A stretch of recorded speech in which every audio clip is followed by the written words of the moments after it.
Look how far we've come, all the things we've done. Did it all with love, beauty from the bottom up. All I want is you, you're my favorite view. But there's nothing more, girl, you make my heart beat. And we are back. Welcome back, you beautiful bitches. We are going to be picking up last week's episode, which was season 3, episode 40. Today will be season 3, episode 41, but it's technically 40 part 2. The person that was in the email, that wrote the email, actually listened to the episode yesterday, and we got some new information. We were hoping she would send in another email, but we haven't gotten it yet. So Correct. we are going to just go ahead and jump right back into what we were doing, and then we'll fill you guys in with what we know at the end of this. So I'm just going to read the last 2 sentences because we're getting ready to jump into what she sent him as described prior in the email. Okay. I'm pretty stoked for this. This is the example that we have been waiting for. Yeah. I don't know how else to convey that his attitude towards me is opening wounds that I worked so hard to heal. The following text is everything I typed out at 3 a.m. This is everything I said to him verbatim. This is also the raw and vulnerable words that got no response from him at all. So if we recall properly, he said after she laid everything out, his response was, "Do you want to go smoke and go to bed?" Yeah. Okay. Yeah. A lot of manipulation happening on his part. Like I said yesterday, I truly believe that he's doing what he's doing because he can get away with it. Yeah. Last night didn't end the way I expected it to. Whether I got my hopes up or not, ending the night with me drowning in my tears while you laid in bed angry at me definitely isn't how I wanted it to end. Okay, I'm going to get through the whole thing and then I want to come back And break it down. and break it down, Okay. yeah. Initially, me being upset wasn't anything you did or didn't do. It wasn't your problem to deal with. That's why I wasn't trying to bother you with it. I knew it was only an insecurity within myself that only I was going to be able to deal with. You work 6 days a week and still go to bed super late because of me. I spend too much time on my phone, and you'll stay up with me just to get that little bit of attention right before you fall asleep. I see you, I promise. I see that you too are craving for attention. I backed off my phone the last few days after we talked about it, not completely, and I still need to do better. Oh man, waiting until I get through this is hard.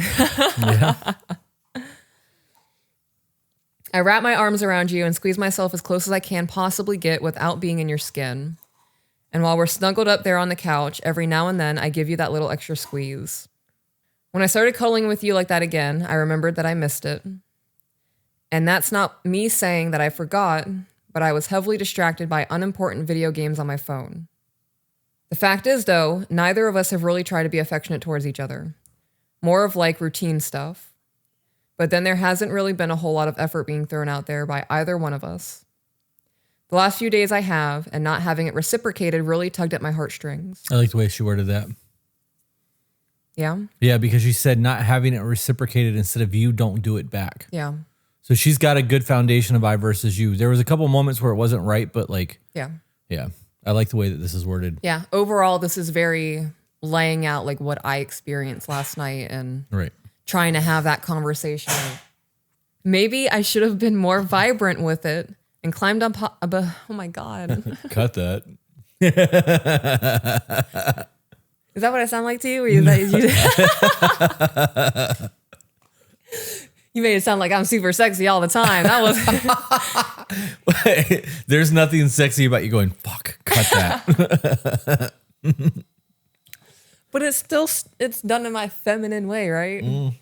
Do you still think I'm pretty when I do my demon growl? You don't sound like a dude when you do it, so there's a plus. Oh, that's nice. Hell yeah. Your gremlin growl, yes. Demon growl, I don't think I've heard yet. I would say that they're interchangeable, but that didn't answer my question. So how much is it going to bother you if I don't actually answer the question? You know that pit of despair that's called insecurity? That sucks. No!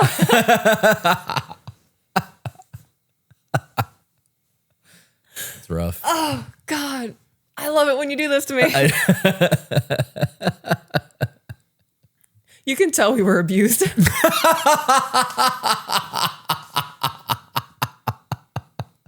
Maybe I should have been more vibrant with it and climbed on top of you and just started making out like teenagers. When I think about it, I really haven't ever done that with you. I don't know why though. Nervous, scared, embarrassed, hesitant. Maybe a little bit of all of them. I think I'm just scared because, like I've told you before, this is my first attempt at trying to implement healthy strategies in navigating a relationship. I want a teammate, not an opponent. I'm getting older, and I've been nothing but angry and sad my entire life. I'm tired of feeling those negative feelings. It's literally killing my soul. And when I feel feelings, I feel feelings. If I let go and allow myself to truly fall in love with you, I don't know that I can handle another broken heart like that. I've had 3 failed marriages. I held a grudge about a failure of my first marriage. I even held on to that love for him without even realizing I was doing it. He was an alcoholic, a drug addict, and after the army got a hold of him, it got so much worse. The alcohol made our fights turn violent. The drugs always left us broke. No matter how much I loved him, I couldn't let our kids grow up watching me get my ass beat by some drunk Napier. I watched him get worse and worse from a distance. He died 4 years ago, heart attack. And it took me a long time to realize that played a huge role in my failure to maintain and not self-sabotage my relationships. I had a lot of resentment towards myself for leaving him when he needed someone the most. I finally let go of Brian this past November. You are the first person I will be emotionally vulnerable to like that since I finally learned that I wasn't really letting go like I thought I was. I didn't know what it's like to not carry that kind of baggage into a relationship. You have my full, undivided attention. The first person I'm trying to learn how to give my full heart to.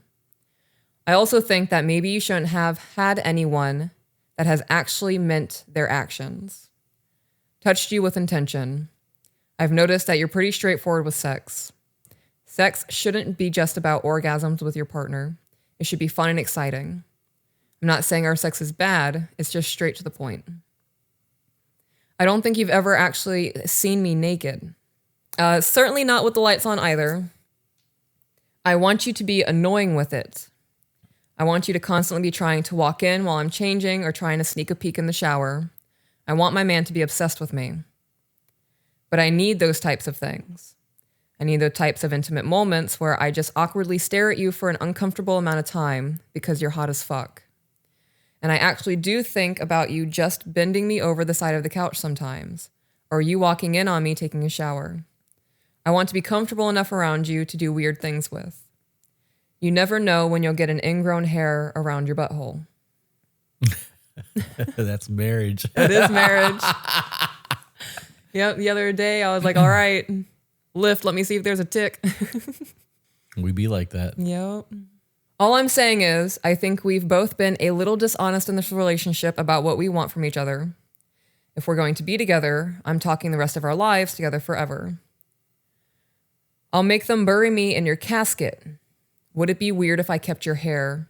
That type of forever. I want to remind you guys, they've been together for maybe 4 months. 6. This was sent in June, and they got together in February. So February, March, April, May, June. So they, at the point of this letter being sent, they've been together for 4 months. As a woman with borderline, I got a lot to say. Continuing, that type of forever. When I love fucking hard. That's a scary thing to give away. My entire self. Every time I give my 100% is taken advantage of. So I admit that I haven't given you one single indication that I even need that type of feedback from you. That's a fault of my own. Okay, I can't just glide past that. The whole previous part of your email was about how he's not into this relationship and you feel like you're being let down. And you just said you have not explained any of this to him. Am I incorrect in remembering that? He was not emotionally responsive to anything. Everything was an attack, is what I got from the first email. I remember, I got to be honest, everything that you just said just slipped, but can you repeat what you just said? So she said, so I admit that I haven't given you one single indication that I even need that type of feedback from you. I meant from the first email. So from the first email, her biggest hangup is that there's problems emotionally, there's problems sexually, they're not intimate, all of these other kinds of things. And she just laid out all of these things that she needs from him and said that I haven't given you a single indication that I need this from you. Okay. Yeah. My remembering of the email yesterday, like the things that I held on to for today was that every time she brings something to him, he turns it and twists it and makes it into something that's not to manipulate the situation. And that was my biggest hang up yesterday. because we don't know the conversations that were being had. We Right. don't know how well they communicate. There was a whole lot of left out stuff.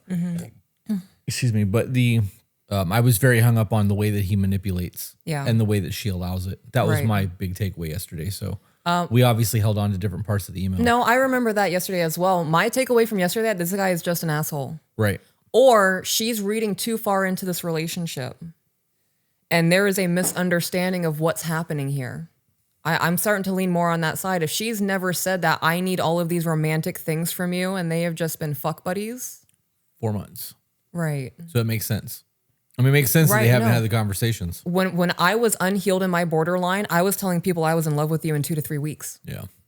When it came to us and we actually started going into that courting phase and we recognized that feelings were developing, it took maybe like 2 weeks, 3 weeks.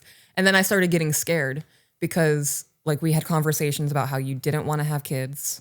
We weren't going to get married. Like moving in together wasn't an option. So I was starting to get worried about my feelings of attachment happening so quickly. But that's also a situation where logically I can't rush this into anything. And we were having a lot of conversations about where we were standing. Yeah. Well, there's a lot of honesty there. Yeah. There's also that favorite person attachment with BPD. Like that was very real. It's a very real thing for a lot of people. But when you're aware of it and you know what it is and you understand that you have borderline, you know logically you're just attached right now because it's new and fun and you feel good. It's that dopamine hit. Right. That's a fault of my own. Sometimes I think it's just easier to follow someone else's lead out of fear of being judged or rejected. If I just go with whatever you do, you can't say you don't like it, right? But I was starting to feel insecure because in my mind, you should just know I want those things. I know that's an irrational expectation. You can't read minds. And in my mind, I would create the situation and play it out over and over. And then the insecure thoughts start happening. And all of a sudden, I'm offended because you have a chick in a bathing suit tattooed up, curvy body, no stretch marks, fat ass as a background on your phone. I know she's been the background of your phone since we've met. We were also both single when we met, and it didn't matter if we sexualized someone else. I can't imagine that you would be okay seeing some dude on my background every time I unlocked my phone. That's not a major ordeal. It just strikes an extra nerve at the moment because of my own insecurities. I don't want to come to you about my insecurities because I certainly didn't want to make you feel like you just weren't doing enough or you can never do anything right. I hate when you say those things. One, because you are enough. I'm here right now fighting to stand with all of you. I think we've both been holding back, and both for the same reasons, fears of getting hurt. But damn, look at what we're doing to each other right now. This shit sucks. While I'm typing all of this out, it's 2:48 a.m. Once again, there's tension between us. I'm overthinking, you're avoiding it, which you're tired, you're sleeping, I get it. Again, that's why I didn't want to bother you. I was just getting my charger. When I said to go back to sleep, I was seriously fighting back tears. I didn't want you to think you did anything wrong because you didn't. It was just my own feelings getting hurt over expectations that I set into my own sights. I knew you were tired. I knew you didn't want to fight either. But I wasn't trying to fight. I was just trying to deal with the dramatic shit and let you sleep. I wasn't able to de-escalate the situation. I kept making it worse and worse. I wanted to just shut up my feelings. And then you got mad at me. It really made me feel like my feelings were just an inconvenience for you. I felt like it didn't matter that I was feeling a little insecure. In a time when I needed your attention the most, you didn't give me any type of positive reassurance that my insecurities weren't real. Instead, you gave me excuses, you got annoyed, you just rolled over and went back to sleep. I didn't expect you to cater to my feelings, but if my feelings are consistently being seen as you not caring, then what kind of partner doesn't care? Do you see where I'm coming from? If I were to continue to just be on my phone and show you no attention at all, how would that make you feel? I can't hold this one in. At the beginning of your letter, or are you sending this to him or writing this out for him? You said, I know I've been on my phone ignoring you the past few nights and you're staying up late to get whatever little quality time you can with me. So you have done that. Mm-hmm. Okay. She's also changed the direction of the way that she's writing this because there was a whole lot of accusatory statements. So it doesn't matter if you were to continue doing it. It's already been done. I don't know how long this has been your guys' relationship, where you're playing on your phone more than you are interacting with him when he gets home from work. The way it was phrased, it made it sound like it was a while. The way that this email went in the beginning, though, is that there's a whole lot of ugly going on in their relationship from him. Right. So this is kind of relevant, but it's basically the entire email. Her going to him about her insecurities and being able to talk to him. There's no safety there. But every time we try to have a conversation, it blows up to a big fight. Of course, things are getting bottled. We've talked about this. We talked about it yesterday. So all of the shit that she's going through right now, her unloading all of this in a letter at 2:45 in the morning, this is conversation should have been happening all this time. Yeah. But the reality is every time she's tried to talk to him, he's fucking blown up on her and manipulated the situation. Right. She's also waking him up in the middle of the night to have these conversations. That would be a problem for me. If the only time we are trying to broach conversations, or if it happens more than once, I go to bed, you know I have to be up for work in the morning, and you're waking me up at 1:30 because you're feeling insecure about something, this conversation can happen in the morning. Yeah. It can happen at lunchtime. You can roll over and be like, I just had a bad dream. I'm feeling insecure. Hold me. And we were going back to sleep. Yeah. You're not waking me up and having a conversation like that. Right. I really want to hammer home the reason that I paused here is because you said, how would that make you feel? Have you considered how he's felt this whole time? Because this feels like manipulation in the moment. Yeah. Am I wrong for that? I mean, it could be. I don't think it's manipulation. I think that she's trying to do something to elicit a response. And I guess by definition, that is manipulation because she's trying to elicit a response from him. But I think that the last conversation that they had ended with, do you want to smoke and go to bed instead of actually having a conversation? Right. I think that she's desperate and she's reaching for whatever she can get. So I scrolled back up because she said, if I were to continue to just be on my phone and show you no attention at all, how would that make you feel? There was no acknowledgement of how he has already felt due to that behavior happening. Right. That's why I feel like it's being brought up. There was an acknowledgement. She said that he stays up late and all those kinds of things, but was there remorse in it? I know that you were trying to get his attention, but if you just suddenly go from doom scrolling on your phone to let's cuddle on the couch, and that hasn't been your relationship for the last month and a half, I don't know what kind of response you were expecting. Right. If it was going on for that long, you would think that he would be doing the same thing, that disconnect would just grow. Right. I mean, it sounds like it did because he didn't reciprocate the way she was intending it to. Right. Well, I mean, that's the consequences of the actions. Yeah. Continuing, eventually you would need to say something. What if, instead of me showing you more attention, more affection, what if I just played on my phone even more? Eventually, you're going to start thinking, does she even like me anymore? We need to find the pattern here and figure out where to break it. What is triggering these intense moments? Well, usually my feelings. You have a very avoidant attachment style. I have a problem with that sentence. Yeah. That's not saying you have a negative trait. Everyone has their own negative types of traits, and we all usually have childhood trauma or fear of abandonment that causes us to form unhealthy ways of handling things sometimes. I have a really big problem with people diagnosing people in their lives. And that from you have a very avoidant attachment style to that last sentence feels like a lecture. I don't know if lecture is the right word. If you spoke to me that way, like you have this and I know things in childhood can happen and all of these other kinds of things, and insinuating like a fear of abandonment, and like I feel like there's no conversations of what he's actually going through, and she's projecting what she believes it is because of her own experience from what she's observing him going through. Does that make sense? Yeah, you can tell she's getting more emotional as she's writing. Yeah. Because it started off very good. Yes. And it's not now. But. Yeah, well, because more thought's being put into it and she's replaying things. Right. I also want to pause here and say all of this sucks. Yes. This whole relationship sucks. The way that she's feeling fucking sucks. Him acting the way he is acting sucks. I want to ask everybody listening, if you can relate to this, or this is something that's been going on in your relationship for years, at what point are you going to say, I don't want to live this way anymore? Right. People look at what we have and they go, I want that. I'm envious. He's so lucky. She's so lucky. We made really hard decisions in our lives to get to this point. I married a man who didn't want kids. And there's a lot to navigate with that. You love the children. You love them. They adore you. We have family moments. We go out of the house. We go to aquariums. And there are still moments where you're like, I need some fucking breathing room. Yeah. Yeah. There's days that it's very hard for me to be in the house. It happens. But that's like that for people who have kids that are both, biologically the parents. Yeah. The difference is that I had to choose this. Right. And there has to be a grace on my end for that too, because I knew you going into this. Right. I can't get upset because the kids are under your skin for 3 days in a row. I can't be upset about venting Right. or frustrations that you have. I knew what I signed up for. Yeah. We don't have to talk about anything, or we could talk about everything, but it's your responsibility to deal with your own healing from that, just like I have handled mine! !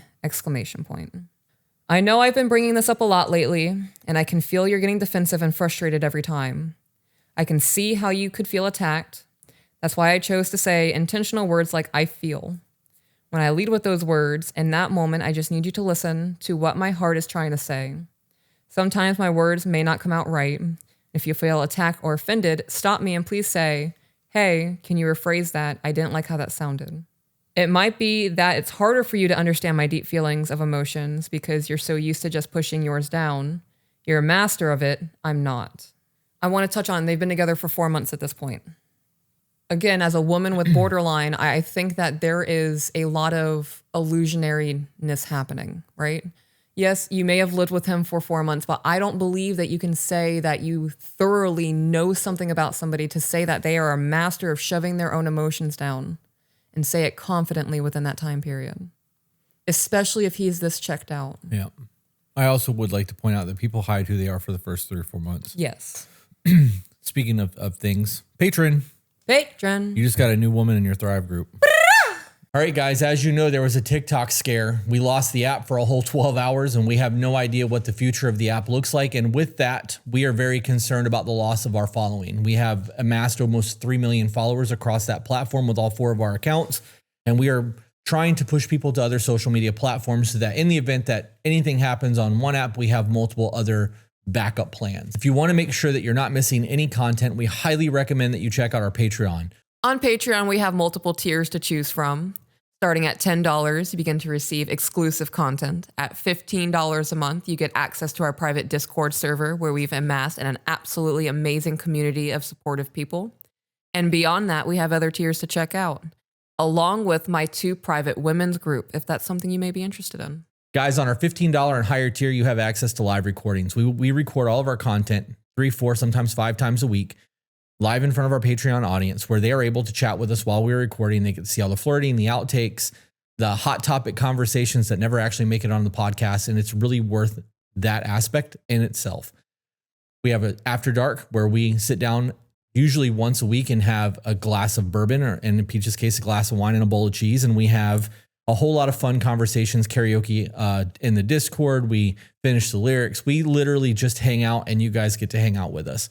There is a host of other perks, including Zoom calls that are coming for the ultimate tier, so that if you guys are having problems, you can talk to us.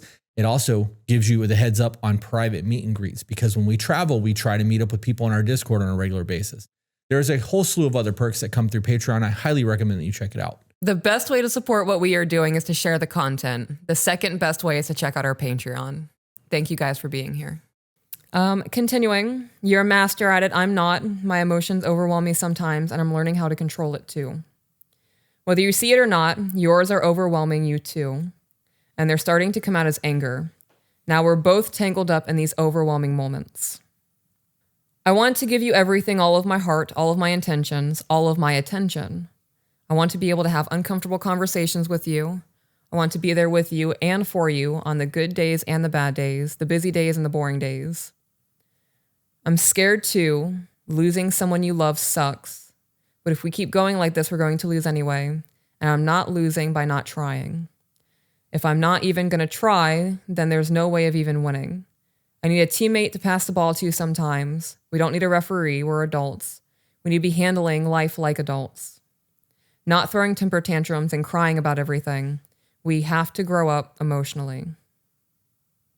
I'm trying so hard not to interject and all this shit. That's it. That was the last one. All right, let's go back to So back up to the top. You started reading that. And I was like, okay, this is off to a good start. Like, there's a lot of intelligent things being said here. And then it just nosedived. Completely fucking fell apart. Yeah. I'm processing. There's a lot in this that I think was typed very well or written very well. I think a lot of this I disagree with. I am not a psychic. I am not all-knowing. I am not trying to say how she felt when she wrote this. like how she could be doing in her relationship with her man. I am going to put my life experience into these shoes and kind of put myself in a mind state that I've experienced to write this kind of letter. Because I have sat down at 3 or 4 o'clock in the morning and typed out a novel multiple times, never sent it, and just let it sit there. And then going back to it, I can pinpoint all the points where I was like, oh, that's me trying to be controlling of the situation. That's me trying to make them change. Right. Yeah. Jenny in the chat said that she believes that this was the letter that she wrote and read to him. Yeah. And if that's the case, this is the one where he was like, do you want to smoke and go to bed afterwards? Yeah. Okay. So I was wrong with what I was saying earlier. Oh. On the time frames. That's what I was on. I thought this was written after that situation, not this was the situation that was responded to. Yeah. His response was. Okay. So knowing that, it changes the way that I view the letter. Okay. But we are going to break down the letter. So let's start at the top and we'll work our way through it. Okay. Last night didn't end the way I expected it to. Whether I got my hopes set or not, ending the night with me drowning in tears while you laid in bed angry at me definitely isn't how I wanted it to end. Do you think he's actually angry at her? I think he's angry at the situation. I think he could be angry at the situation. And he could be tired of all of this. If this has been consistent for 4 months, I bet he's drowning too. Yeah, the anger emotion is what I was hung up on. Anger is a mask. It is. It could be frustration. Right. It could be like acceptance of this is what his living situation is going to be until he's able to get financially stable. Right. Knowing that she's an emotional person, is crying all the time. There's always fucking conflict. I'm willing to bet that he went to bed thinking I'm fucking over this shit. Yeah. Like I don't want to fucking live this way. But I agree. we also don't know if he was actually mad. It's not like he was the one writing in. Right. That could be just her perception of how it played out. So for anybody, so I'm about to say something like, I'm going to say how I would have written this. And I'm not saying this to correct her. She wrote this the way she felt she needed to write this. If I were to sit down, my husband and I are having issues and I don't know how to problem solve going forward, and I'm going to sit down, I'm going to write my husband a letter. I would not make the night about me.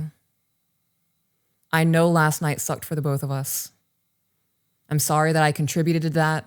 You mean the world to me. I know going to bed the way that you were feeling, I'm not going to try to label it, was not what you wanted it to be. And I didn't want it to be that way either. Because this is about us. Right. Definitely a good start. The relationship needs to be the priority there. Yeah. And when you make everything about you, it's no longer about the relationship. It is all about you. Yes. And forgetting that there's another person with their own little universe inside of them, it creates problems. And assuming somebody's emotions or their feelings or their attachment styles or whatever else is also very problematic. Janae said also we only have her definition of anger. Right. And that's a really good point. Right. She said, like, if he's just being stern voiced, or is he yelling, or is she too sensitive? Yeah. I can tell you as a man, that sensitive fucking, that shit gets old fast. It gets old fast. The constant blow-ups, the overreaction to emotional things. Men are not emotional creatures the way y'all are. Our hormones are different. Yeah. The 3 or 4 hour rants or talking in circles because there's nothing that can satiate you in the moment because you don't even know what you need. Right. Yeah. Or the loop. Oh, the loop. Like, I'm not, we did that. You started doing that once early on in the relationship. And I was like, look, I've heard you. I validated you. I don't know what else you need from me, but I get it. I didn't even realize I was doing it. I know. And I was like, do you just need to vent now? Do you need me to understand that you're hurting? Because I fucking get it. I don't need you to keep repeating yourself. And you're like, oh shit. Like, I'm not, I don't know any men who are going to be okay with living like that. If you were somebody who has bullshit every single fucking day, every phone call, every text message. right? I can be good by myself. Mm-hmm. I don't need this. Like, this is a you problem. Your emotional state is a you problem. So emotionally regulate your shit. And if you want to have a conversation, we can have a conversation. All the screaming and yelling and crying and fucking throwing a fit in the loop and all of that bullshit is not something that I'm willing to deal with all the time. Agree. So you need to get your shit together. In my mind, a woman being emotional like that is equivalent to a man throwing Punching things holes in when the he's wall. angry. Yeah. Yes. Yes, it is. It's the exact same thing. Yeah. I wouldn't tolerate a man doing that, and I don't think men should tolerate women doing that. I agree. And this, when we did those questions, I had made that comment about, you're my therapist. I would never go to my therapist and act like that either. Right. No, Right. you're right. I get my shit together and I journal my thoughts. So the way that you said a minute ago that you would write that letter, Yeah. I would write my letter ugly, raw, nasty, and get all my frustration and shit out. And then I would read it and I would clean it up Yeah. to make it not be ugly or hurtful. You have to sift. Right. I need to be able to choose my words because the first time I'm going to say something, it's not going to be right. So I'm going to write the ugly version and then I'm going to clean it up and I'm going to write it the way that it needs to be written so that I can convey what needs to be conveyed without being attacking, without trying to create more conflict. Like, it is a 2-part process. I understand it takes more time, but I would rather take that extra 15, 20 minutes or even an hour than to have a 3-hour fight over some shit. So that matters. But that on the you being my therapist thing from when we were doing those cards, I know that I said that, but when I come to you with things, it's normally like me problems. I don't treat you like my therapist for our relationship. I treat you like my therapist when I'm having my problems. Like, babe, I'm really stressed out right now over finances, or what do I do about this? Right? Like, we are a team. Yeah. You're also not looking for me to fix it for you. Right. That's another big thing. Right. You're talking about me using me as your therapist. You clean it up. Said you weren't my punching bag. Yeah. I think a lot of people get that confused too. Instead of going to your partner and trying to communicate or problem solve or seek advice, they can use their person as an emotional punching bag or a sounding board. They're not actually looking for feedback. They're just looking to be validated or quelched in what they're feeling, not actual feedback. Does that make sense? Yeah, well, it's venting. Yeah. And that's a lot of what women do. That's why men always try to fix and y'all get mad at us for it. Yeah. But we don't do that. Like, we're taught not to do that shit. Like, I have the relationship that we have, I'm able to vent to you about things. But my venting is because I'm actually trying to figure out your opinion and what you think things should happen. If I'm having a really bad emotional headspace, I'm just going to tell you I'm having an emotional headspace until I'm able to calm myself down enough to deal with you and to have the conversations. I'm not going to come at you and be angry. Her going to him and doing all the things that she's doing, the way that she's doing it, is problematic. Like you said, that constant emotional conflict. And it's like a wave. It is like no different than men punching holes in the wall. You are emotionally unregulated. Yes. I also wanted to touch on that sifting process. You said it's a 2-step process and can take time. Sometimes that's like a 5 or 10-step process for me. Sometimes it needs to be. Yeah. There are times where it takes me a few days. And like that shit went from looking like coal to a diamond, and it's a quick 5-minute exchange, and I'm like mentally smacking my own ass because I just nailed that with my husband. Yeah. Yeah. Yeah, I get that. There are definitely times where I want to burn everything to the ground. It doesn't ever end up that way though, luckily, you know. Jenna said that loop BS is rough on men. They are fixers. You're tossing the same problem at them again and again. Meanwhile, you aren't searching for a resolve. You're looking to dump. He can't fix that, and it's infuriating to them. Yes, it is. Initially, me being upset wasn't about anything you did or didn't do. It wasn't your problem to deal with. That's why I wasn't trying to bother you with it. I knew it was only an insecurity within myself that only I was going to be able to deal with. Then why bring it to him? Right. Yes. So if it's just like a, hey, babe, just to let you know my headspace is off today. If I'm acting weird or you see that I'm on my phone too much and you want my attention, you need quality time, you're just going to have to, I'm off my game. Right. Yeah. I don't believe that's what she wanted. I agree. I think that she was seeking the attention of it. Right. She was hoping that he would fix it. In my mind, every time I come to you with something, right? Or in past relationships when I was unregulated, dysfunctional, Tasmanian devil emotionally, now it's a healthier version with you, right? But when I come to you, I am looking for some type of feed me. Of course you are. Yeah. Or you wouldn't be coming to me. Right. So when I was unhealthy, it was like I was Jabba the Hutt and I couldn't be satiated. Yep. Now I have an appetite and I know when I'm full. I also know when I should stop eating. Like I know I'm full, but I like the way that the food tastes. So I keep trying to get at it. Yep. And that's when I end up hurting myself. I just made an analogy with my binge eating. You work 6 days a week and still go to bed super late because of me. I spend too much time on my phone and you'll stay up with me just to get a little bit of attention right before you fall asleep. I see you, I promise. I see that you too are craving for attention. That bothered me. It bothered me too. So you see that I'm over here suffering, right? The same way you say that he's seeing you suffer, and you're ignoring him. So he is reciprocating. He's just matching your negative energy. Because if that is the most prevalent one, why would he go above and beyond to be loving and affectionate and, hey, babe, do you need anything from the store? Why would he even stay up at that point? Right. Working 6 days a week, if I'm tired and all you're doing is playing on your phone, I'm going to bed. Yeah. I don't need to be awake for this. You can do that in bed or in the living room while I'm sleeping. Yeah. This is the roommate phase to a T. Like, I'm not going to live that way. So we just touched on her being able to see that he's craving for the attention, but not giving it the same way he is not reciprocating. Yep. I back off of my phone the last few days after we talked about it, not completely, and I still need to do better. So the same way you try to have conversations with him about changing things, you're having a hard time changing habits. Yes, he's an asshole, right? In the beginning of the email. We don't have his side of it. That could all just be her lens of it. She's taking it super personally, whatever the case may be. Like you said, you had that experience with recording our interaction and then having your reality shattered. Right. So how much of this is reality happening and how much of this is your trauma taking over in your mind and creating a story so that you can experience what you're experiencing? It's also important to remember that she's been married 3 times. I know. Yeah. Which means the common denominator in all of your relationships is you. Yes.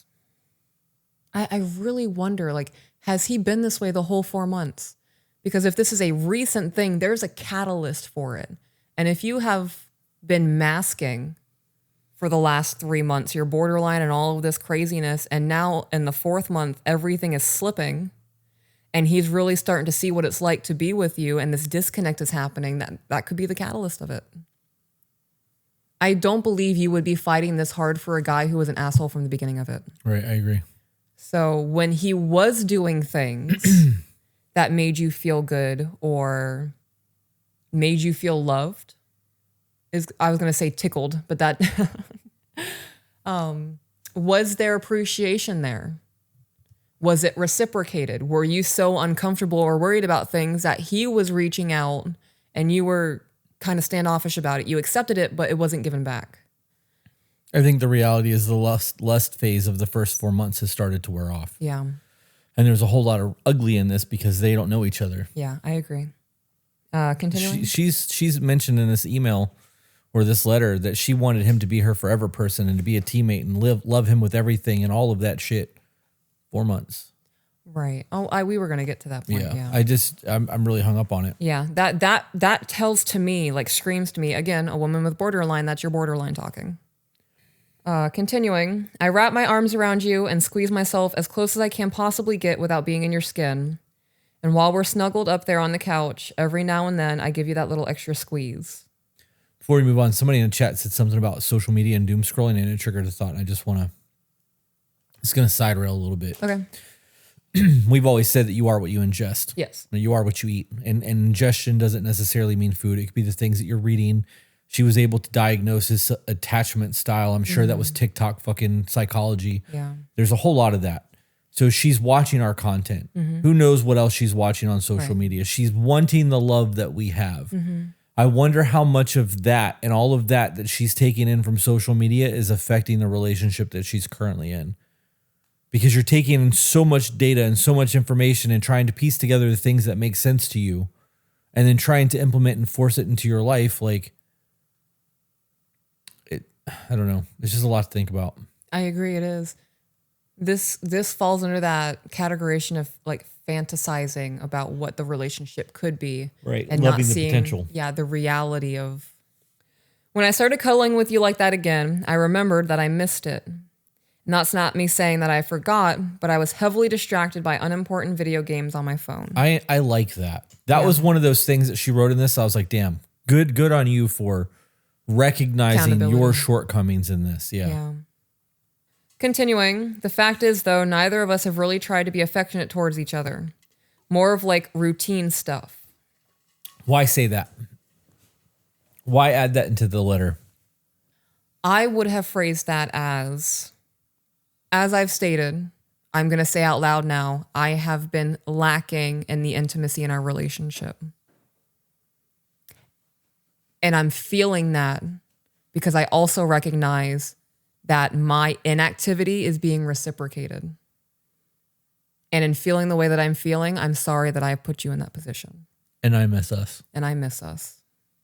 That's where I would have been. I would have laid out all that about the phone thing and how much I realize I've been contributing to that. And I miss us. Yeah. Because now you're also the problem. Right. Why do that? Why not just take the accountability? Let him know what you need. I miss us. I need that connection back. And I dropped the ball too. And just not even say I dropped the ball too. She already said right. that me being on my phone was problematic, and I realized that it's created distance between us. And like I cuddled with you on the couch the other night, and I realized how much I miss that. I miss us. How do we get back to how do we get back to that? That's as far as that needs to go. The moment you go, well, you don't do it either. Yes. That shifts the focus. Yeah. Now you're blaming me for some shit. Yeah. There's a way to address things that your partner is not doing. But when you are taking accountability, just take the accountability. Yes. Full stop and move the fuck on. Say it with your chest. Right. When you go, well, you don't do it either. Yeah. You've now created conflict where there was an acknowledgement of your shortcomings turned to conflict. It's just not a good thing. No. Every time we have conversations where one of us, right, there's an elephant in the room. We know when we fuck up in our marriage. Yep. And neither one of us has to go to the other person and say, well, did you even know this happened? Like, we don't have to ask the other person to have a conversation about it. You come to me and then I come to you and say, hey, I thought about what happened this morning and I just want to let you know I'm sorry. It's not going to happen again. Yep. It was very unbecoming of me. I recognize that it hurt you or whatever it was in that moment. And that's the end of the conversation. Even if you do something in the moment and I have a reaction to what you do, I'm still only bringing up what I did. Right. And because of how we communicate, after I'm finished saying what I'm saying, you will then step and say, well, I recognize that what I did may have contributed to the way that you felt, and I'm sorry for that. Right. That's the you can't change another person. Yeah. I'm not responsible for your response to me. Right. I'm not responsible for you getting mad for the things that I've said. I'm only responsible for the things that I've said. Anything beyond that is not a me problem. Right. The words that came out of my mouth are the problem. So if I did say some shit outside of my neck and I've apologized to it, I can't be like, well, you really shouldn't have got mad about that. I said what I said. That's what I'm sorry for. Yeah. Well, you're right. I overreacted because of it. There's the apology. Like, that's helpful. That's healthy shit. Yeah. A lot of that is, I said what I said. I hate that it hurt you. Right. So going forward, if I can find a different way to rephrase it or a different way to have that conversation, that can happen. Yeah. And there's also that understanding in that, like, we felt how we fucking felt. Yeah. I just hate that it affected you the way that it did. And that's where that remorse comes in. Yep. You should feel all the emotions and all the feelings that you have to feel. The whole gambit of them. Run that shit. The way that you respond or react to feeling those emotions are a you problem. It's a choice. Yeah. Somebody in the chat said since they have only been together for 4 months, they have been able to build up their foundation of love and trust. They haven't. No. To start labeling your partner and give a serious constructive criticism must feel very jarring since both of them don't know if the criticism is coming from a place of love. All right. Continuing. Yep. But more of like routine stuff. I also want to touch on that routine stuff. You guys are 4 months in and already in the roommate phase. Yeah. That routine stuff, kissing before you leave for work, I love you before we hang up the phone. That I do view that as we're only doing it because there's a sense of obligation. It's habitual. Yeah. But there hasn't really been a whole lot of effort being thrown out there by either one of us. The last few days I have, and not having it reciprocated really tugged at my heartstrings. So I know that you loved the way that was worded. And I think the way that it hasn't been reciprocated has tugged at my heartstrings, I think is a good way to word that. I think that there is a lack of acknowledgement in the fact that this has not been your guys' existence for a while, from what I'm taking away from your email. Yeah. So the last few days, you re-engaging in intimacy and him feeling the way that he's already feeling, you can't expect him to want to reciprocate that immediately. Right. There is so many unresolved things in your guys' relationship that's going to be a wall between the two of you. Yeah, I just like that she used the word reciprocate instead of saying you don't do it either. Yeah. It was just a good way to find the in-between to get the point across. I agree. I would also like to point out, just because you stopped doing something 2 days ago and now you're bothered that he didn't follow suit, like, you don't get to be mad about that. Right. He's feeling how he's feeling. Right. You've been doing what you've been doing for as long as you've been doing it. Now you've stopped and you expect the world to stop with you. That's not how that shit goes. No. Especially when this has become the normal. Right. We're going to sit on opposite ends of the couch and pay attention to our device instead of each other. And now all of a sudden you're trying to pay attention to me. This is my life now. Mm-hmm. Shouldn't have allowed it to get to this point. Yeah. Yeah. We make it a point to make sure that we're always near each other. Yeah. We have a big old couch and I put pillows up behind me in the middle of it so that my feet can be tucked underneath your back while we're watching TV, or have your hand on my butt. Yeah. We always snuggle going to bed unless I'm having acid reflux. You've actually used more of that couch as your own personal night table. That whole chase lounge is just covered in your stuff. I think I've got like a box on there, but it's become like a catch-all for you because and I don't have that. I have to use the coffee table, and now there's stuff on the coffee table too because of all of our plant shit. Yeah, there is. I have seeds all over the couch, like packages of seeds. Yep. I have journals. I have writing utensils on the couch. Yeah. It's all easy access because that's where we spend our downtime together. Yeah. That's pretty much where all of our downtime is spent. And if I'm working on notes or I'm studying something, I'm lazy. Like when we're on the couch at like 6 o'clock and we're there for the rest of the night until we go to bed at like 10 or 11, I am not getting up. I do not want to walk the 50 feet to our bedroom and maybe remember where I put my pen. Yeah, I get it. Yeah. I clutter. I have my little I'm not throwing shade mouse at you. nest. I don't think you are. It's just that's the point of that was that you do take up very little of the couch because we try to touch each other. We have a U-shaped couch. Yeah, and we use like this of it. Yeah. And that's all effort.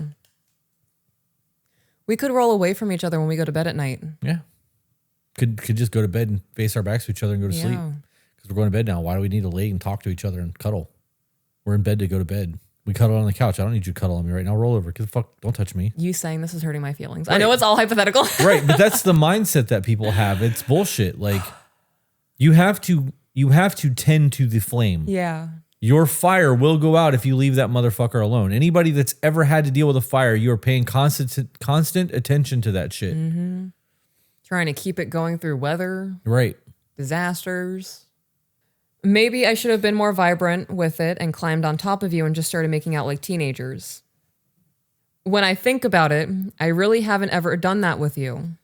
I don't know why though. Nerves, scared, embarrassed, hesitant, maybe a little bit of all of them. So that fears, the nervousness, the scared, embarrassed, hesitant, fear of rejection, whatever the case may be, you have now backed yourself into a box of what this relationship could have been. If you had done that from the get, sitting on my husband's lap, my favorite thing to do. It's been something that we backed off a little bit because sitting that way is a lot for your back. Yeah. And having my weight on you doesn't help, but I still squeeze it in when I can. Right. Damn right. And we found other ways to have that intimacy where we can still make out in a position if we wanted to and be close to one another. Yep. So I just want to pause and take a moment and point out all of the things that you are scared of have led you to this point. Now, whether this relationship continues or it ends, in your next relationship, are you going to fall back into this pattern? Or are you going to have confidence in the woman that you are and have faith that this man wants to be with you because he currently is, and have fun in the moment and do all of the things that you are craving to do? I'm not scared of looking stupid in front of you. I think I'm just scared because, like I've told you before, this is my first attempt at trying to implement healthy strategies in navigating a relationship. So she has no idea what she's doing. Yes. Yes. She's trying. And that's something. That is, yeah. It needs to be with a person who has grace in that. Right. And is willing to reciprocate it. Right. Or before Have it patience. gets too far gone. Yeah. real shit, in 4 months. I don't know you in 4 months. Right. I keep going back to the fact that they're living together already. Yeah. In the email.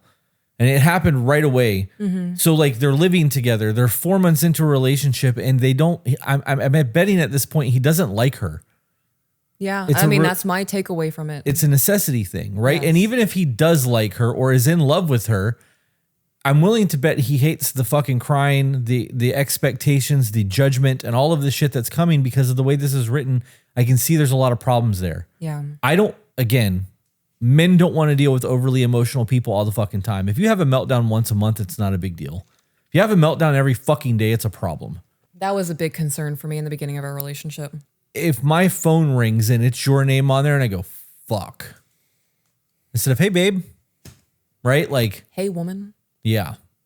What now? Right? Like that's what I'm looking at my phone and I see What your is it gonna name be knowing this that is this going to be a problem? Should I silence the call and say that I didn't hear my phone ringing? Am I busy? Right. Can I be like, hey, I'm with my boss right now. I'll call you back in an hour. Like those kind of thoughts tell you a lot about where your relationship is. Yeah. I want a teammate, not an opponent. I'm getting older and I've been nothing but angry and sad my entire life. I'm tired of feeling those negative emotions. It's literally killing my soul. And when I feel feelings, I feel feelings. If I let go and allow myself to truly fall in love with you, I don't know that I can handle another heartbreak like that. So she's lived her entire life miserable. Yes. And she's saying that she feels feelings and all this shit. How is any of this a him problem? I think maybe she's trying to give him perspective of her. But if these conversations have already happened, like if this is the cycle and he's heard all of this before, why do you feel the need to continue to say it? Yeah. I've had 3 failed marriages. I held a grudge about the failure of my first marriage. I even held on to that love for him without even realize I was doing it. He was an alcoholic, a drug addict, and after the army got a hold of him, it got so much worse. So I'm going to skip this part because she goes on to say that he died 4 years of a heart attack and it took me a lot. Did he not know this? It's a good question. Like, so what is the point of that being in this letter for him? Your first marriage has nothing to do with him. Your first husband dying of a heart attack 4 years ago has nothing to do with what's going on in the relationship right now. Neither does marriage 2 and 3. So if he wasn't already aware of the baggage that came with that first marriage, I don't know. I think 4 months in, I would have already laid out all of my other marriages. Yeah, you would need, that's part of the courting phase. Yeah, like where I took accountability, where I dropped the ball, the things I will not tolerate going forward, what I expect out of a relationship because I had those 3 failed marriages. What my ex-husbands did, even their names are irrelevant to you. Guys, if you go on a date with a woman who has 3 failed marriages, just know it's not worth it. You should just sever ties and go. 3 failed marriages says a lot. It's a lot. Yeah, especially for somebody that's quote unquote getting older, as she put it. We don't know what her age is. We don't. We don't know if she took any time between the marriages. We don't know if she took time between her 3rd marriage and jumping into this relationship. Yeah. Loaded Tater Tot said, my mom is 56 and has had 5 failed marriages. That's fucking insane to me.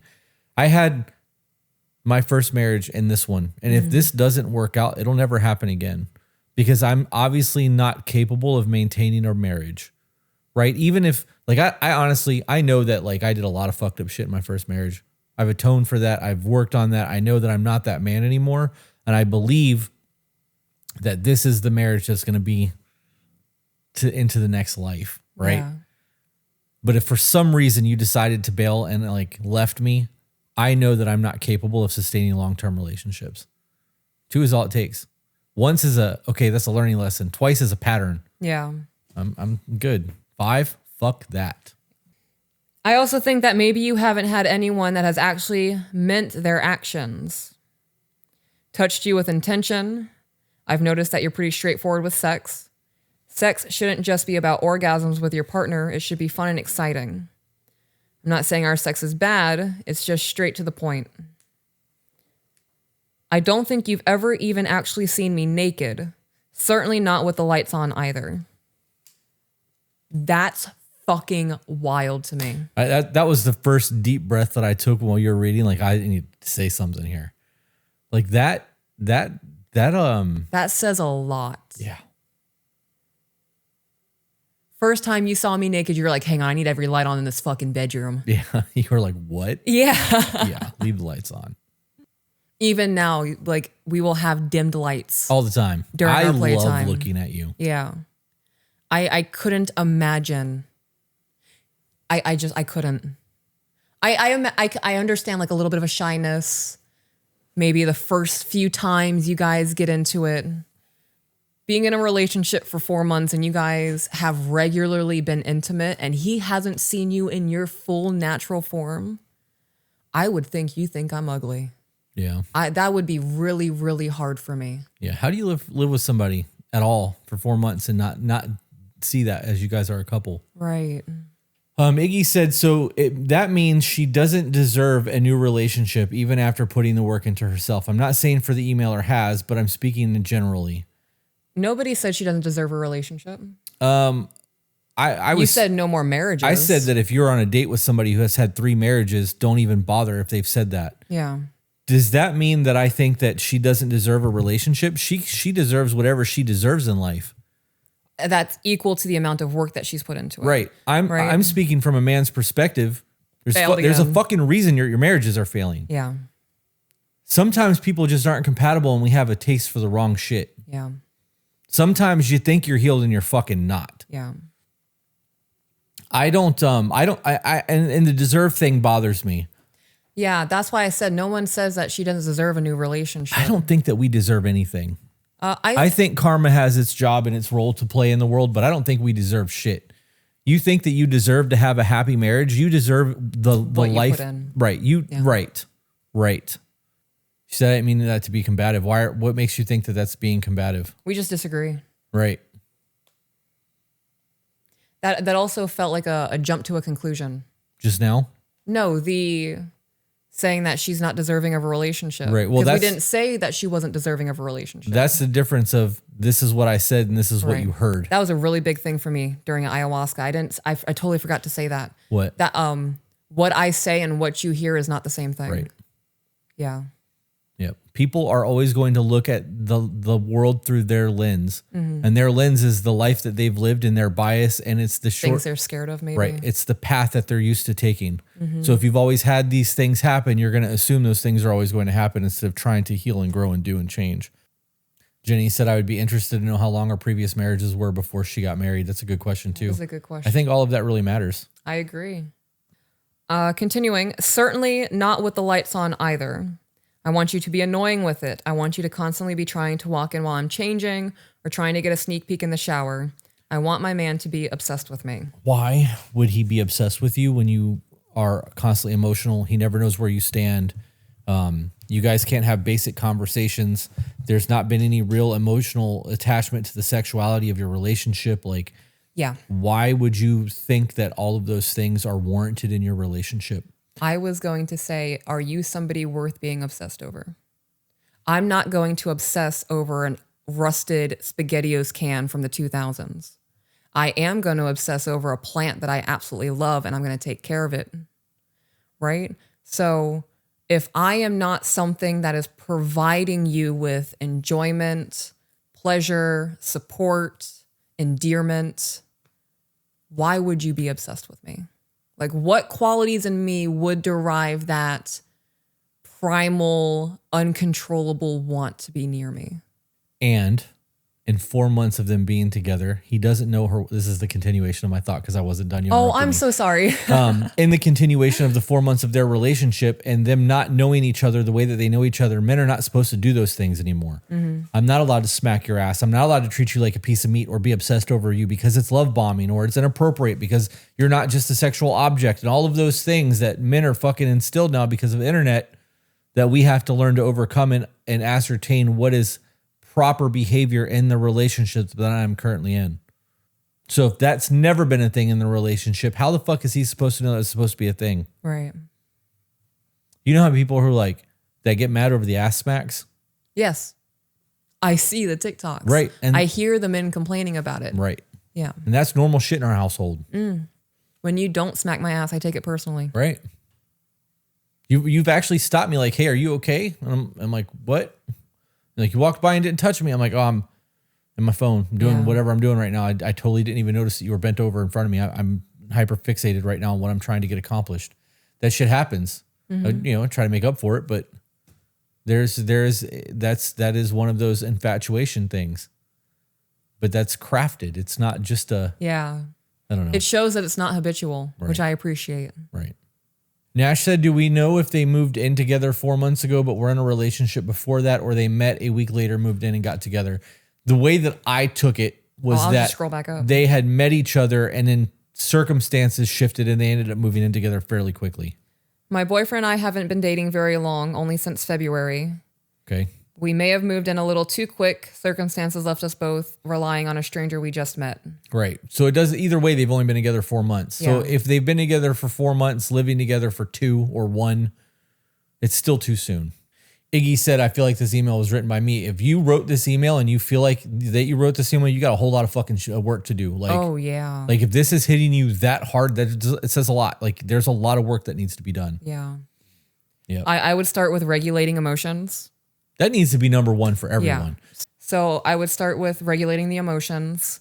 I would start with learning what I can handle on my own and what needs to be brought to my man and what does not need to be brought to my man. Some things need to be a conversation and other things need to be, hey, babe, just so you know where I'm at.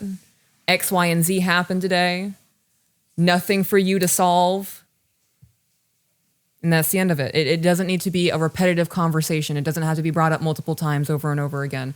And if there's no solution for him to provide in the moment for you, or like how she says later on, she woke him up in the middle of the night to talk to him about something and he got angry. It sounds like what's going on in this email is perpetual gridlock. She is repeating the same thing over and over and over again because something in her is not being satiated. And at this point, if this has been their relationship and this man had tried and he is now shutting down and is not reciprocating, I can totally understand why, because how are you going to try and help fix something that is resisting the help, but is also still seeking the validation? So it's like a robot running in a circle, screaming for help, but all it has to do is stop and it's not stopping. Right? Does that make sense? Okay. None of that was said to be shitty. I'm trying to provide perspective, and it's all of it solvable. That's the best fucking thing about all of this. If it's in your hands, that's the best case scenario because now you're in control of the solution. Working on feeling like this is hard, working on being better is hard, but this is facing me with the fact that I genuinely don't want to be like this anymore. Iggy, I know this moment fucking sucks. I know that because I've been in your position. That moment when it hits you like a ton of bricks, I wanted to kill myself. I felt like absolute garbage. I felt like everybody in my life hated me. I went through a whole gambit of emotions. And now I had my mental breakdown 6 years ago. The 6 years has been rough, right? That first year after that mental breakdown was a lot of me getting my shit together, getting a car, getting my own, I already had my own place. I needed help getting a car. I needed more income. I had people helping me pay my rent, buy groceries, all of these kinds of things. And once I recognized that not only can I take care of myself, right? Because people can take care of themselves, but do it in a really shitty manner. So I not only took care of myself, but I had the capacity to do it in a way that made me feel good. This moment's worth it. All right, so continuing. She just explained how she needs her man to be obsessed with her, walking in on her, and all those kinds of things. She says, I need those type of things. I need those types of intimate moments where I can just awkwardly stare at you for an uncomfortable amount of time because you're hot as fuck. Has that been tried? Have you stared at your man, got caught staring at your man, and he goes, don't do that shit. It makes me uncomfortable when you look at me like that. Or have you not done it and this is you verbalizing that you want to be able to do it? Right. I look at you all the time. I know.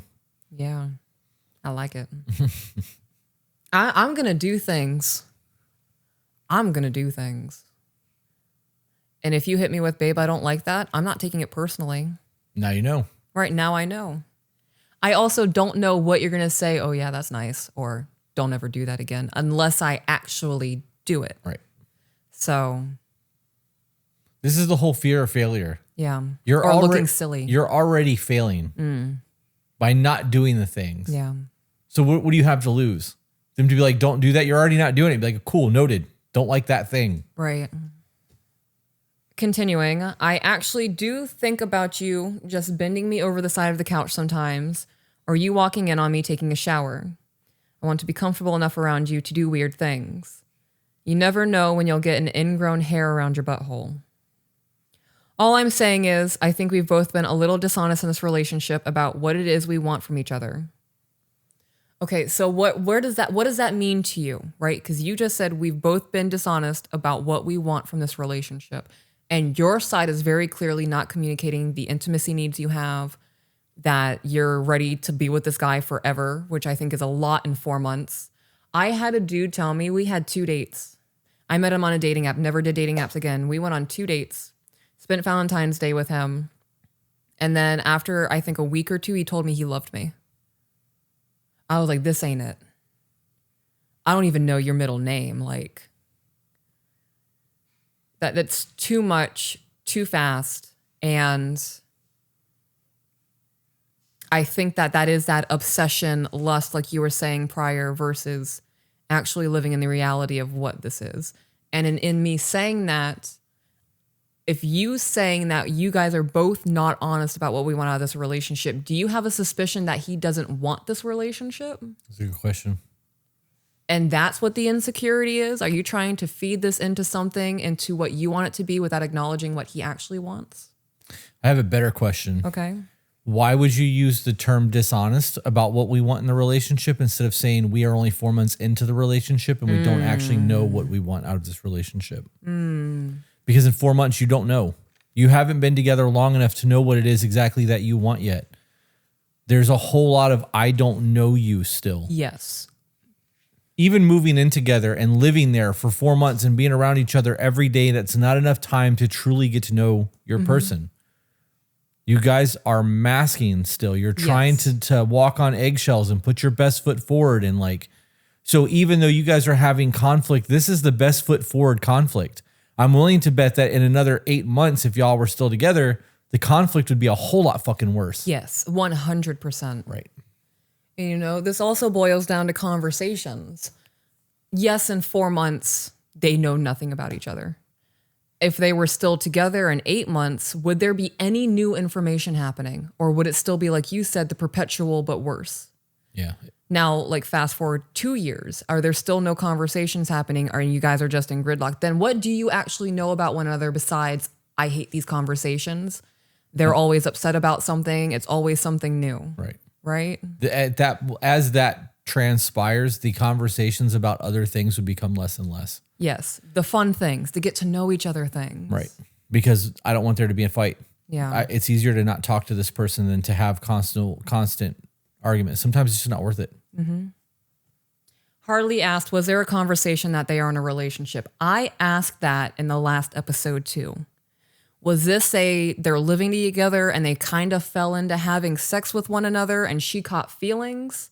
Or was there a legit conversation of, we went on that one date, we're living together now, we're boyfriend and girlfriend, I can tell my family about you. Yeah, who knows? Right? I do think that it's very important to also point out, just quickly to reiterate, I guess, that you can be in a long-term relationship with somebody and not know them. 100%. Right? Oh, yeah. You could be a couple of years into a relationship and not know because you haven't done your homework. Due diligence. Right. Or you could be 20 years into a relationship and not know your person because you guys have grown differently. Yes. And you could know that person, but you don't know who they currently are. Right. You are going to have different iterations of yourself as you age. So all of that is very relevant. Yeah. But the conversations that you have about the past and about your passions and all of those things are important. You can't just have surface level conversations all the time. Yeah. And all of your conversations, it can't be about what's going on with you. How I'm struggling, what I'm going through, how I'm frustrated, how I need help. Right. And if you are met with, we've had this conversation before, I already didn't know how to help you. What do you need from me in this moment? Or they're even providing solutions and you don't want to hear the solutions and shut them down, and you get even more frustrated and upset because you're not getting what you were expecting to get out of that conversation. That's a miserable life. Yeah, absolutely. Like, I feel like you're not even a person at that point, because I feel like the things that you do, your interests, your hobbies, the things that make you happy, the things that you do for the people around you, like making them smile and laugh, if you don't have those things, you're just a walking ball of negativity. Yeah. People don't want to be around this shit. We said it all day yesterday. Yeah. I'll beat that nail into the board until that motherfucker's beyond flush. Yeah. Countersink that motherfucker. Like I'm not going to live in a perpetual state of negativity. I agree. It affects my mental health. 100%. I'm not doing that. We said it, I think it was in the last episode, that if we did that to one another, we would end up killing ourselves. Yeah. That spiral would become so bad with both of our borderlines. Yep. I don't believe I have borderline anymore. Yeah? I don't. I did. I know for a fact I did, and it's been diagnosed. Mm-hmm. Like I lived a very horrible life. I think that I've healed enough of myself that I think I have bad days. Everyone has bad days. Yeah. I think that I between, the life experiences that I've had and the experiences that we've had in the medicine and like the relationship and the new communication skills, and there's nothing more frustrating than not being able to get your point across to somebody. That's why people start screaming. Right. Yelling. They feel like they're not being heard, or they feel like their point's not landing, or the other person doesn't understand. And like, that's not a thing. I've gotten good enough with my words that if I'm starting to get frustrated, and I'm not going to be like, you're not listening. That's not going to be a phrase. I mean, what can I do? I obviously have not made myself clear. I need to find a new way to phrase what I'm phrasing. I'm not going to allow myself to get worked up. I'm not going to scream and yell. I'm not going to have borderline episodes. I get stressed out like everybody else does, especially when I'm doing a bunch of other things in terms of life, because there are times that I've got 5 things going on right now that I have to deal with, and I'm bouncing back between messengers and phone calls, and that's stressful as fuck. Anyone would feel that stress, but it's not a bad day. It's just stress. I don't know. I do believe that my borderline is healed. If we're going to be together, I'm talking the rest of our lives together forever. Pretty bold assumption there. Right. So, okay. 4 months into a relationship. I know. That sentence doesn't make sense to me, because she said, if we're going to be together, I'm talking the rest of our lives together forever. I'll make them bury me in your casket. Would it be weird if I kept your hair that kind of forever? That I don't know. I felt like that was leading somewhere. If we're going to be together, I want you to feel the same way too. If we're going to be together, how can we make this work? Like that feels like a transition for me. To me, that feels like the content ingestion that I was talking about earlier. Tell me that doesn't sound like us. Oh no, I've said shit like they're going to bury me with you. Right. Yeah. You're gonna have my femur. Yeah. Right. Like that. That's what I'm saying. That's why I said what I said earlier about the content, ingestion. I'm seeing it. Okay. She asked to keep his hair, and I was like, I would love to keep my husband's hair, but then I remembered. Would it be weird if I kept your hair that type of forever? When I love fucking hard. That's a scary thing to give away, my entire self. Every time I give my 100, it's taken advantage of. So that whole, right? Because 4 months in, and you're ready to be buried with this man.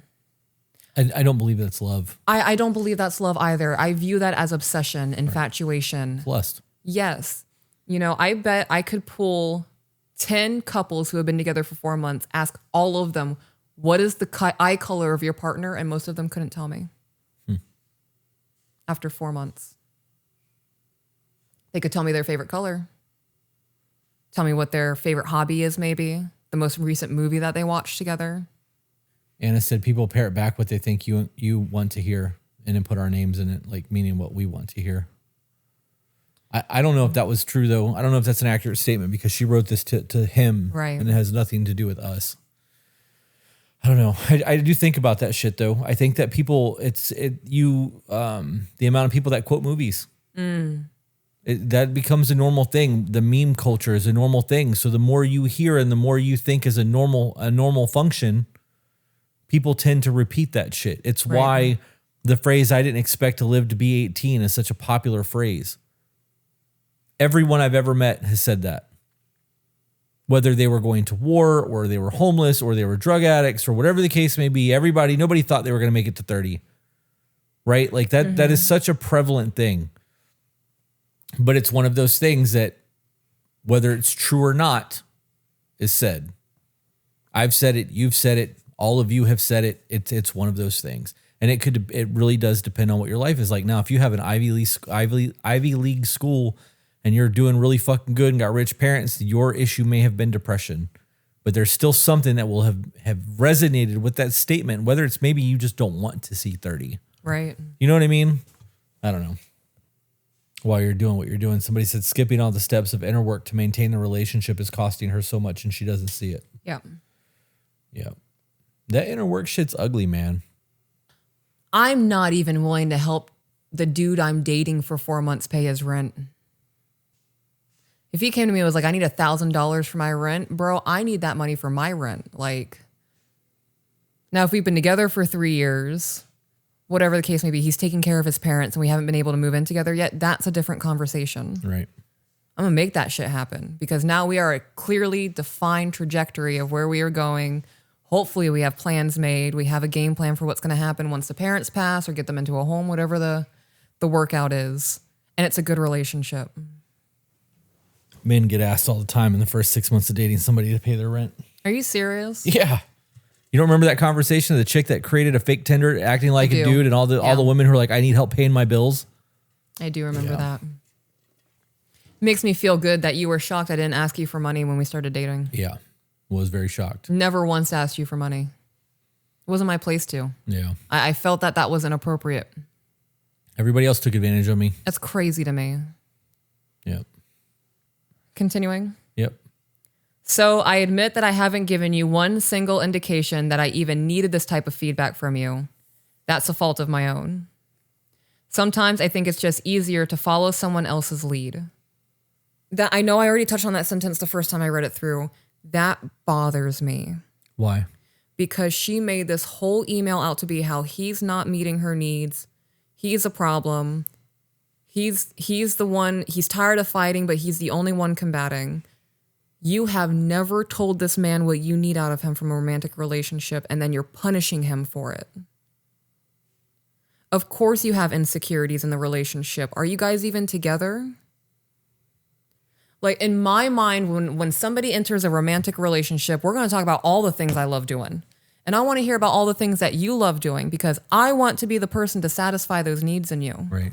Or to find out if you're compatible. Right. I think the reason that sentence rubs me the wrong way that it does is because in the whole front half of that email, she made him sound like an absolute piece of shit. Yeah. And then you just admitted that you have had zero communication about what you need from him. So what have the conversations been? Like, has he just been helping you through your bullshit? Maybe. Well, I mean, I don't think he's been helping her. I think he might have tried in the beginning. Right. And then got tired of it maybe. Right. But how about the fact that she mentioned that she wanted him to lead? This is what the last line of that is about. It's easier about to follow someone who letting leads. somebody else lead. Right. But how are you going to allow somebody that you don't know to lead? You're following blindly at that point. Right. You're following somebody that you can't even trust at that point. Trust is something that's built up. It's earned.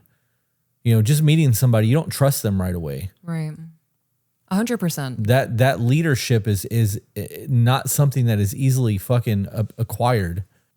I really do wonder. Like I'm so hung up on the what have you guys been talking about?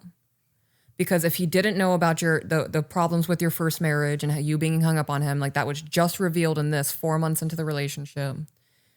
He passed away and that messed you up for whatever reason. And now 4 months into the relationship, you're communicating what you need out of it.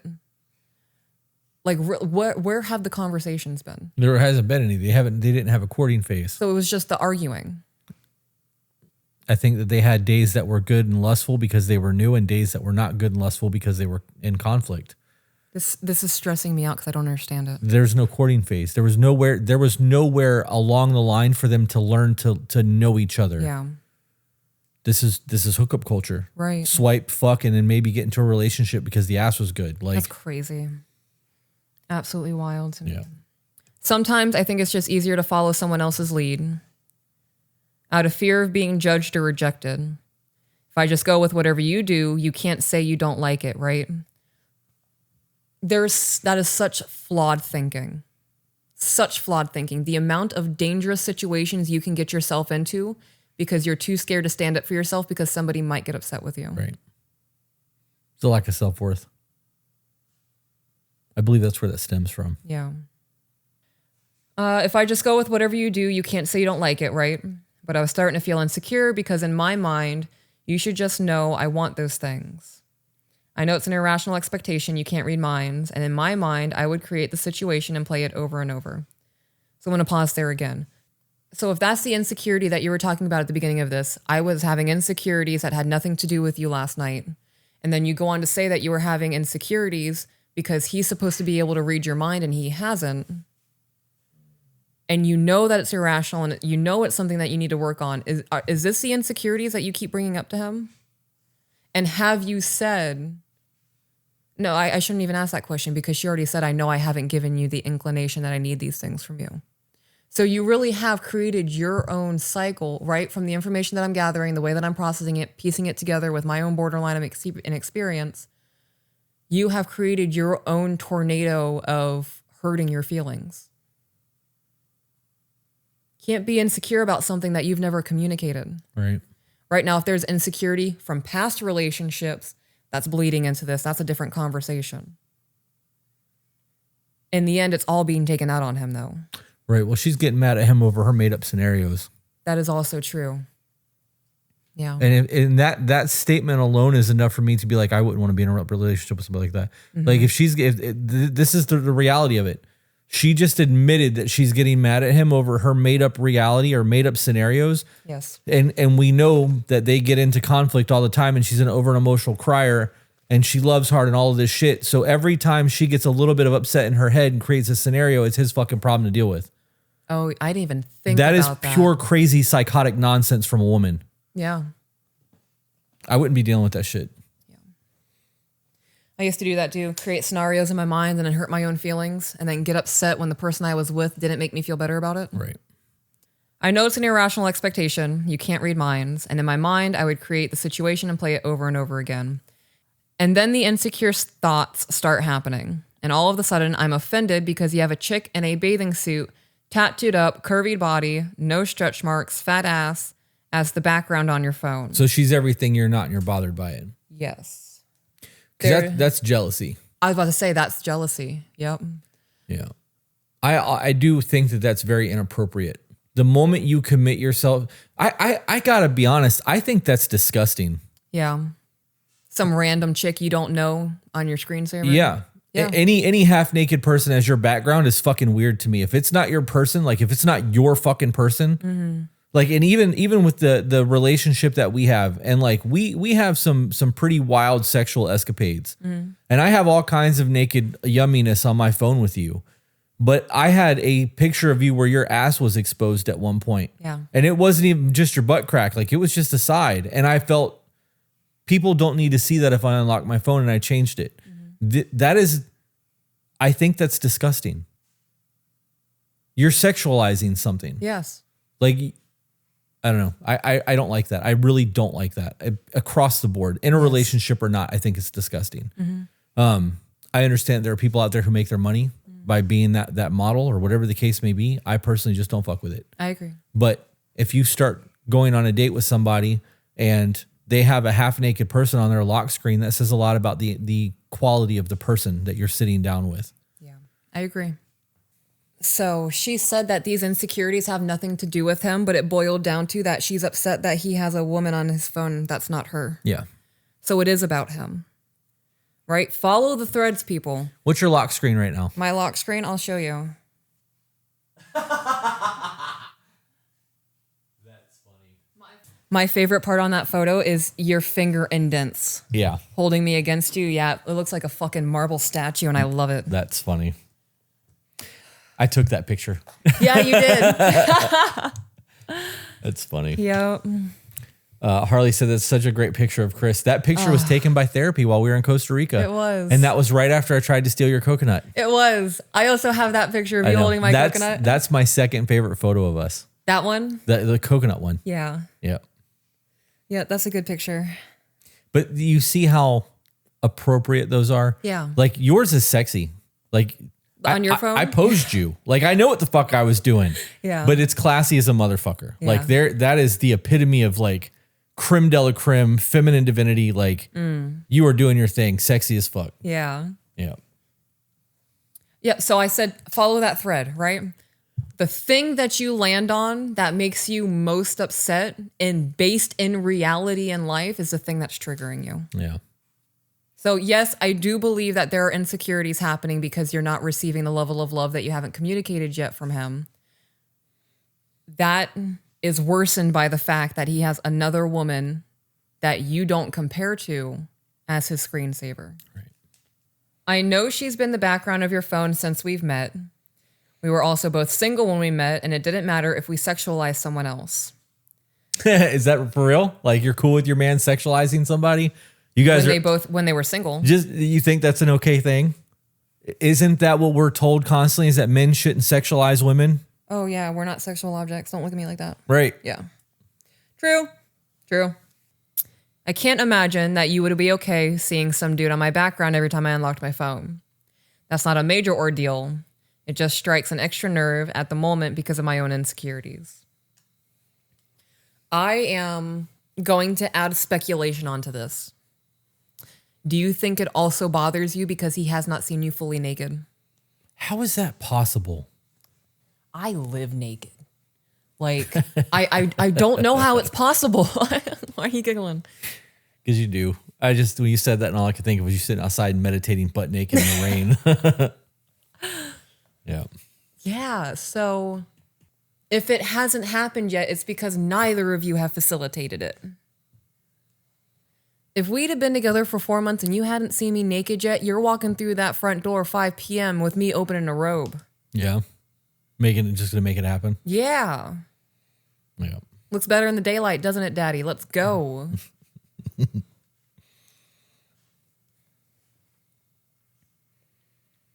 I don't want to come to you about my insecurities because I certainly don't want to make you feel like you just weren't doing enough or you can never do anything right. I hate when you say those things. One, because you are enough. I'm here right now fighting to stand with all of you. Okay, so I want to pause there, right? She said the relationship was great up until recently. Things were going bad. I don't like it when you feel like you aren't doing enough or you can never do anything right. Did you make him feel that way? At the beginning of the relationship, people don't go into the relationship thinking, oh, I can't do anything right. There's new and excitement. And like we said, that lust and honeymoon phase. So if he is now saying that he can't do anything right, and that hasn't been happening since the beginning, has he been made to feel like he is the problem of the backlash or the fallout that's happening within you? This is also like a nitpick thing for me. She put 1 because you are enough, but there was no 2. Where's the list going? Maybe it was removed. Oh, maybe. She said this was what she sent verbatim. So she either like lost her train of thought and didn't proofread. Or she edited it. Or she edited it and lied. I am suspicious. I'm kidding. All right, continuing. I think we've both been holding back and both for the same reasons.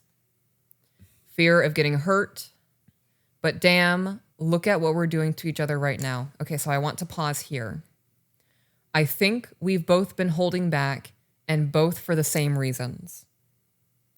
I wouldn't say that.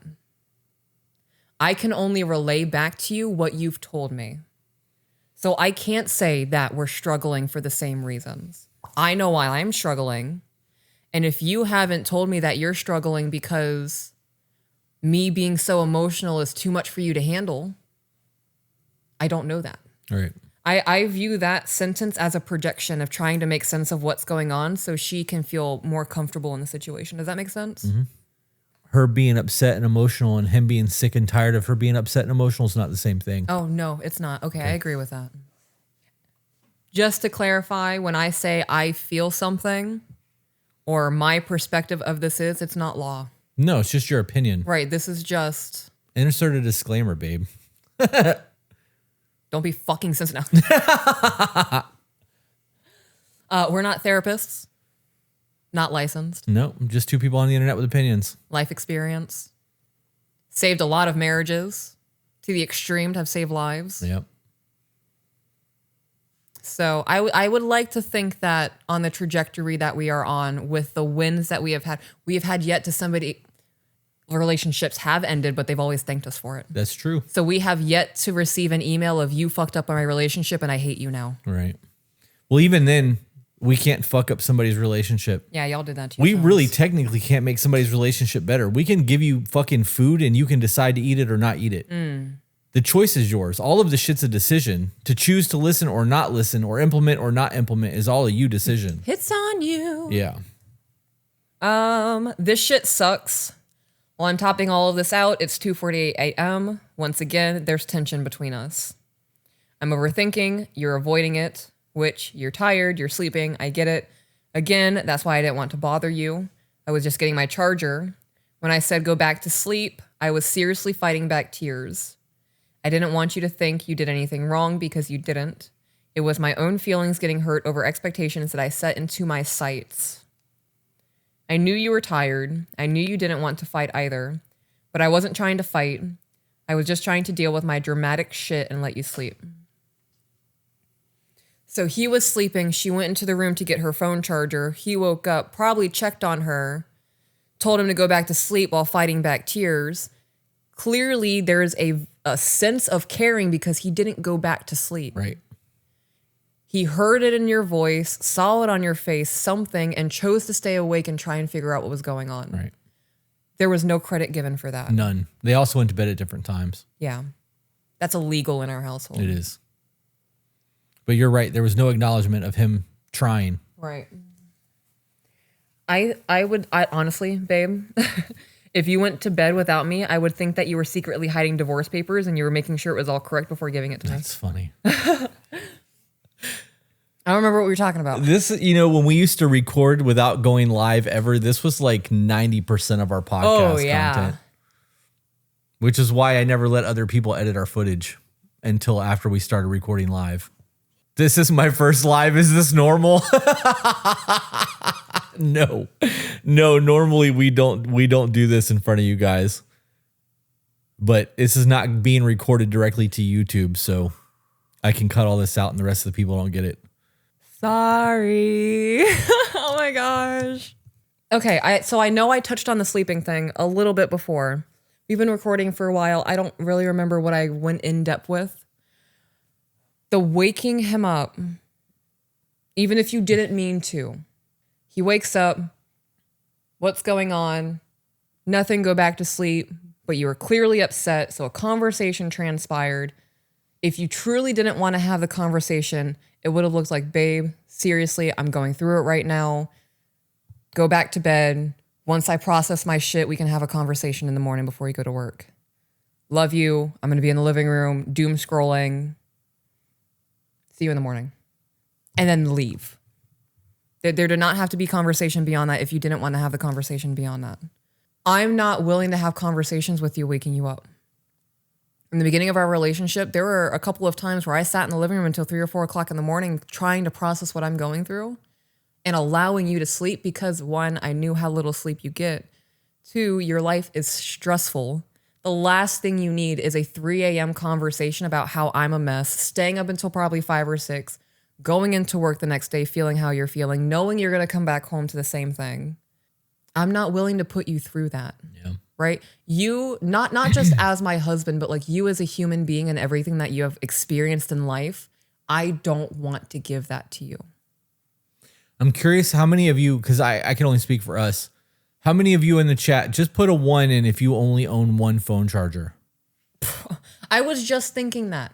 And the next thing is, have a charger in the living room. Well, we've got them all over the fucking place. Yeah. It's a USB-C cable.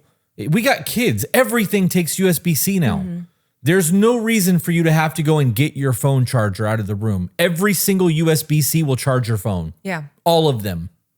That's crazy to me. There's a part of me that wants to go, that's manipulation. You went in there knowing that he would wake up. You were not being quiet. You used your phone charger as an excuse to have that conversation at 3 o'clock in the morning. Or to go into the bedroom. Or as a reason. I don't like using the kids' bathroom. I get it. I don't. And I will either hold my poop until you get out of bed, or I will fucking suffer and use the kids' bathroom. When I get out of bed and that door closes, I'm not going back in there. No reason for me to go in the bedroom, period. I get mad at Ivy when she leans against the door. Because I can hear it touch the door. Yeah. Like, she's sleeping, bitch. I get that. There's not a reason for that. All of that could have waited. Unless she was typing this up on her phone. And if that's the case, I mean, maybe she needed her phone charger. She could have just turned her phone off and went to bed and picked this back up tomorrow. I don't know. I also don't have to charge my phone throughout the day. Yeah. Like, even if I get up at 6 and I'm up until 2 or 3 in the morning, my phone still has battery. Yeah. I typically go to bed at like 30%. Depends on when we go to bed. My phone's normally at 40 to 50%. Sometimes it'll be at 20, but it depends on how much phone calls I had to make during that daytime. Maybe that's a screen time thing, right? I don't know. Anyways. I wasn't able to de-escalate the situation. I kept making it worse and worse. I just wanted to shut off my feelings. And then when you got mad at me, it really made me feel like my feelings were just an inconvenience for you. It felt like it didn't matter that I was feeling a little insecure. All of the alarm bells are going off inside of me right now. I'm tingling. I'm feeling the medicine. Like, in the beginning of your email, you said that he only responds with anger and manipulation, twisting your words, all those kinds of things. You just said, and then you got mad at me. So the whole beginning part of that conversation, you sneaking into the bedroom, him waking up, trying to figure out what's going on, he wasn't mad about it. He wasn't angry about it. It got to a certain point because you weren't able to de-escalate the situation. I kept making it worse and worse. I just wanted to shut off my feelings. So it sounded like you were in the thick of a borderline episode or whatever the case may be. What did she say? She said a bunch of things in the beginning, right? Yeah, all kinds of labels. It could be the bipolar. It could be the personality. It could be your autism kicking. I'm trying to find that. I wasn't able to de-escalate the situation. I kept making it worse. I wanted to just shut off my feelings. And then you got mad at me. Does that sound like we're having a conversation and now you're done? I just wanted to stop so we're done talking. What do you mean? Well, like her saying that? Or? Right. Okay. Well, this is speculation. All this is speculation. Yeah. But if we're in the heat of the thick of it and you just want to shut down and I'm not allowing you to shut down anymore because we are in the middle of conflict and that's what you want to do and you're trying to do that, of course things are going to get escalated. Yeah. You're stonewalling. Right. Or I would be stonewalling if that's the case. Right. Yeah. It's the 4 horsemen of the relationship. Mm-hmm. And they have perpetual arguments. They're having gridlock. And they're having the stonewalling. They're also arguing over made-up scenarios. Right. This is like having a bad dream about your partner and having a bad week because of it. Waking up mad at them. Yeah. Yeah. I felt like it didn't matter that I was feeling insecure. You got mad at me. It really made me feel like my feelings were just an inconvenience for you. But how did it feel when he wasn't angry about it? Right. Well, it didn't matter because it wasn't affecting her then. It affected her and it fit the narrative when he got mad about it. Continuing, in a time when I needed your attention the most, you didn't give me any type of positive reassurance that my insecurities weren't real. Instead, you gave me excuses, you got annoyed, you just rolled over and went back to sleep. I'm going to be honest, I don't know if I believe that, right? So we have your definition of angry. We also have it clearly laid out because of the way that you worded it. He was not angry when he woke up and engaged in a conversation with you about what was going on. He proceeded to become angry because of your dysregulation and your inability to de-escalate yourself. So was he not offering reassurance, or were you so swept up in the whirlwind of your emotions that you couldn't hear him giving it to you? Because him giving it to you would be a reason to not be in the spiral that you're in. Right? That time in the kitchen when you hit me with, "I've heard you, what more can I do for you?" And if I kept pushing, that would have been totally selfish of me because I need to keep going to feel better about this. Yeah, that would have started a fight between us. That would have been like an actual fight between us. I know. You ever been able to fall back to sleep after conflict? No. You know why you can't fall back to sleep after conflict? My adrenaline and shit's going. Adrenaline and cortisol. Right? You're in fight or flight. You're angry. You're not falling asleep while you're angry. It's not happening. So she may have walked back out of the room and he probably laid in there until he had to go to work. Pissed. Right. You know, and I wonder if he started becoming angry because he recognized that there was no end to this in sight. I have to be up for work in the morning. I'm not going to get any sleep after this and I'm done. It could be a whole host of things. Continuing, I don't expect you to cater to my feelings, but if my feelings are constantly being seen as you not caring, then what kind of partner doesn't care? Do you see where I'm coming from? Okay, so you say that, right? If my feelings are constantly being seen as you not caring, then what kind of partner doesn't care? On the flip side of that, if there is zero acknowledgement for all of the effort that I'm trying to put into showing you that I care, but you haven't told me how to love you properly, what kind of relationship am I in? Because I'm being punished no matter what. Is it just me? Has she acknowledged that? Like, has she, I know she said that she hasn't communicated it, but it still sounds like she's upset with him over the fact that he is responding or even reacting to the emotions that she's creating within herself. She's wanting him to go above and beyond to cater to her emotional dysregulation. This is the little boy who cried wolf. Yeah. So all of the times that there's been problems in the beginning, I'm sure he really tried to be there for her. Oh, yeah. And over time, you realize that this is just another bullshit situation. Then Why do I there's need to be nothing- there? Yeah. And then when, there's a serious, like, I hope they're okay in your head. Little boy got eaten. Little boy shouldn't have cried wolf so many times. Mm-hmm. You've created this environment that you're in. This is a you problem. The boy who cried wolf was a great way to put all of that. I agree with it. If you are somebody who is constantly going to your person with insecurities, issues, problems, whatever the case may be, and you don't even know what the resolution of it is, it's like Groundhog Day. I know what I'm waking up tomorrow. Fuck tomorrow already. Yep. There are times where you may have even done something in our marriage and you're like, what can I do to fix this? And I'm like, I don't know. And we don't talk about it because until I know what I need from you in order to feel better about what happened or what is happening, there's nothing to be said. Right. We've already talked about the situation. There's been an acknowledgement. You clearly are showing the fact that you want to help repair and change the things or not change the things, but to prevent it in the future. What else more could I ask for? Because now it's just waiting on me. Right. And there's nothing else really I could do. Right. There's nothing that you could do. You maintain the baseline and loving me the way that you've loved until I come to the conclusion of that one specific thing that I need to feel like it's resolved for me. There's a difference between it being resolved in the marriage and it being resolved in you. Right. Does that make sense? Absolutely. Absolutely. That's normal shit. Yeah. The marriage has to move forward. Mm-hmm. It can't live in 1989. No. Right. Continuing. Yep. Do you see where I'm coming from? You know what? I bet he can, because he gets to a point to where he's angry and he's expressing that he can't do anything right. He's good for nothing. He's stupid, all of these other kinds of things. And if that hasn't been happening the whole relationship and it's just starting up, like in the earlier part of the email, I do believe he knows exactly what you're going through because you're not showing care for him. This is about you and what you're going through and how he's not meeting the standards or expectations that you haven't communicated yet. Unspoken expectations or premeditated resentments. Yes. I 100% believe that he would say that he feels like his feelings are constantly not being seen or cared about. And what kind of partner doesn't care?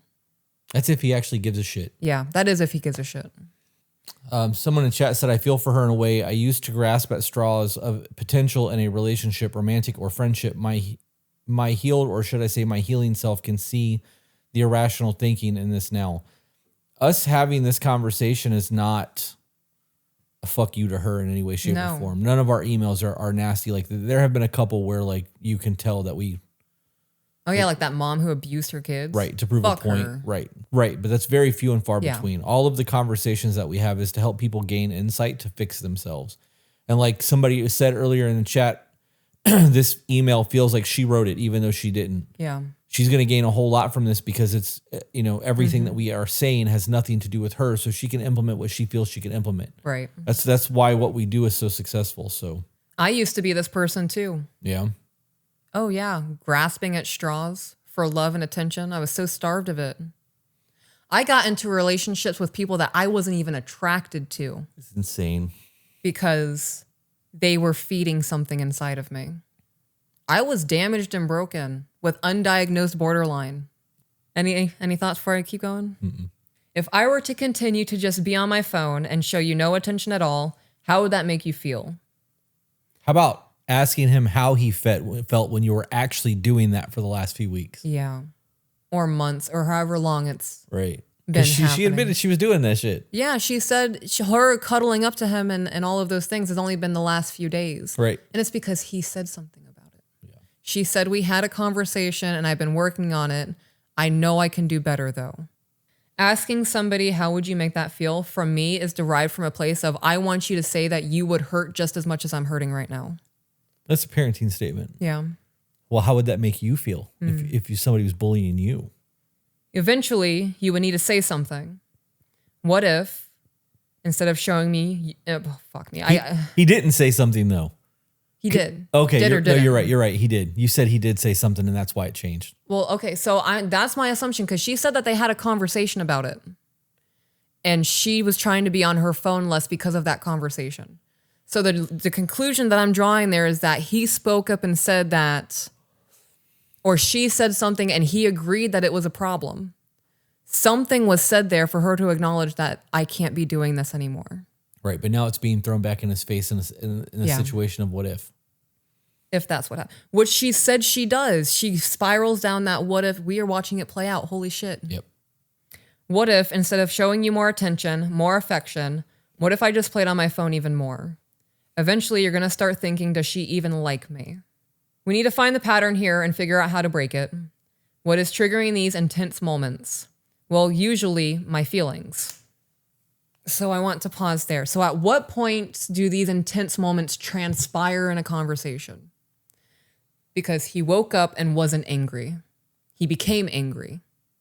So if you guys are capable of having conversations and then your feelings become the problem, I don't believe it's just that you're talking about your feelings. Are you being explosive? Are you blaming him in the moment? Are you being irrational? Are you screaming and crying? Like, what is the catalyst in the moment of your feelings to cause that disconnect in the relationship? Because if it was just your feelings, he would have been angry right off the bat. Get the fuck out of the room. You're being too loud. I'm trying to sleep. Right. You have a very avoidant attachment style. That's not saying you have a negative trait.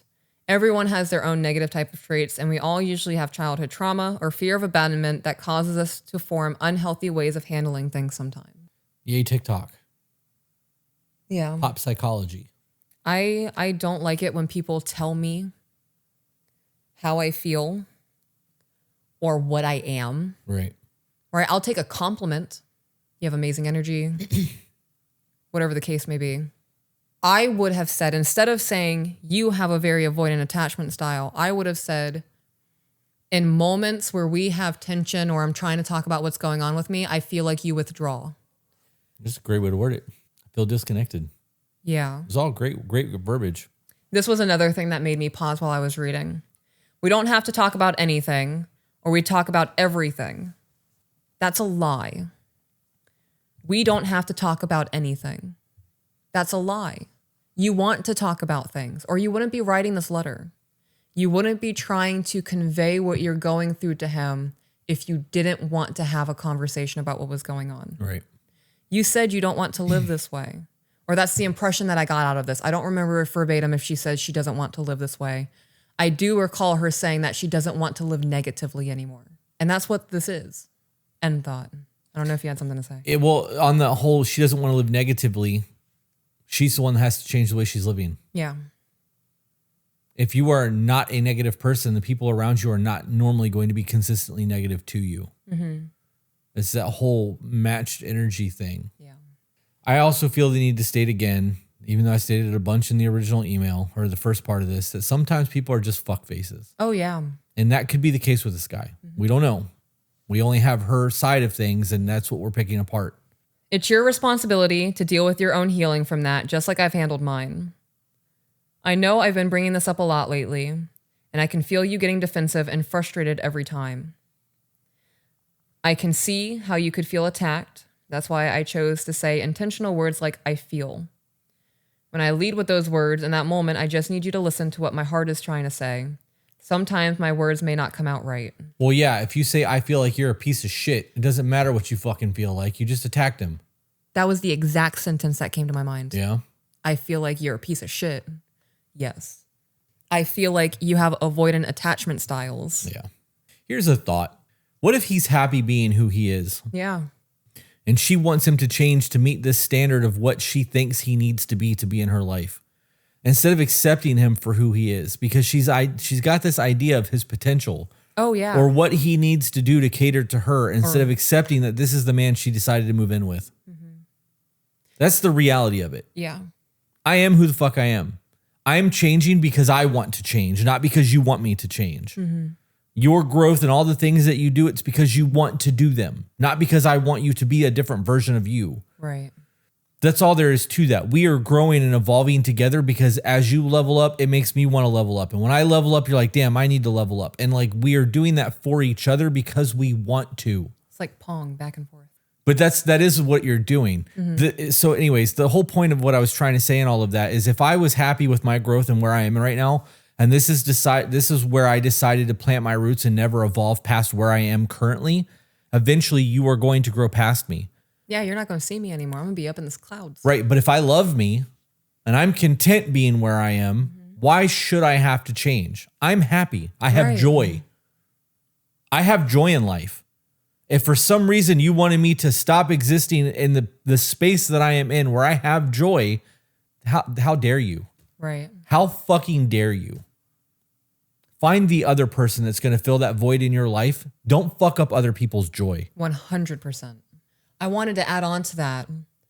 If they haven't had conversations about his traumas and what he has gone through and all those kinds of things, if they've only had conversations about what she's gone through and he is truly an avoidant detached, I don't believe he's shared anything about him. Right. So if he's not engaging in those conversations and opening up about himself, I'm going to ask the emailer, are you creating trauma for him to try and make sense of what's going on and then pushing that onto him? That's my question. It is possible. We don't know. We have all kinds of hypotheticals when we read these emails, don't we? Oh, yeah, we do. We make up all kinds of shit. Yeah. We have no idea, so we have to. I mean, a lot of the time, we're not inaccurate, though. No, not always. Sometimes we're way the fuck off. Yeah, sometimes well, that's also because of lack of information in the email. Right. If you don't want us to hypothetical and go completely left field with something, you need to be intentional with your words and the story that you're creating for us to read. Right. And it is a story. Yeah. I know I've been bringing this up a lot lately, and I can feel you getting defensive and frustrated every time. I can see how you could feel attacked. That's why I chose to say intentional words like I feel. Sometimes my words may not come out right, and if you feel attacked or offended, stop me and tell me. Say, hey, can you rephrase that? I don't like how that sounded. That's healthy. I think that is a logical request, especially if she is trying to work on living that healthier lifestyle. People who are going through unlearning all of their toxic traits, their survival mechanisms, battling their own borderline, we need that reality check. Absolutely. There was a lot of times I've gotten really good at controlling my volume and checking myself in the moment because I pay more attention to it now. In the beginning of our relationship, there was a lot of, don't raise your voice at me. We don't talk to each other like that, because I couldn't register that I was raising my voice. The sound, the noises in my head, like that TV static of panic, was louder than I was. Do you think that him not being willing to do that, do you think he's tried it? I think in the beginning, I'm sure that he did. Yeah. Maybe not exactly that, right? Like can you rephrase that? I don't like the way that sounded. That is something that has to be learned. Oh, yeah. Especially if you had very controlling, like coming down on you style parents. Because you're not allowed to say, hey, I don't like the way that sounded.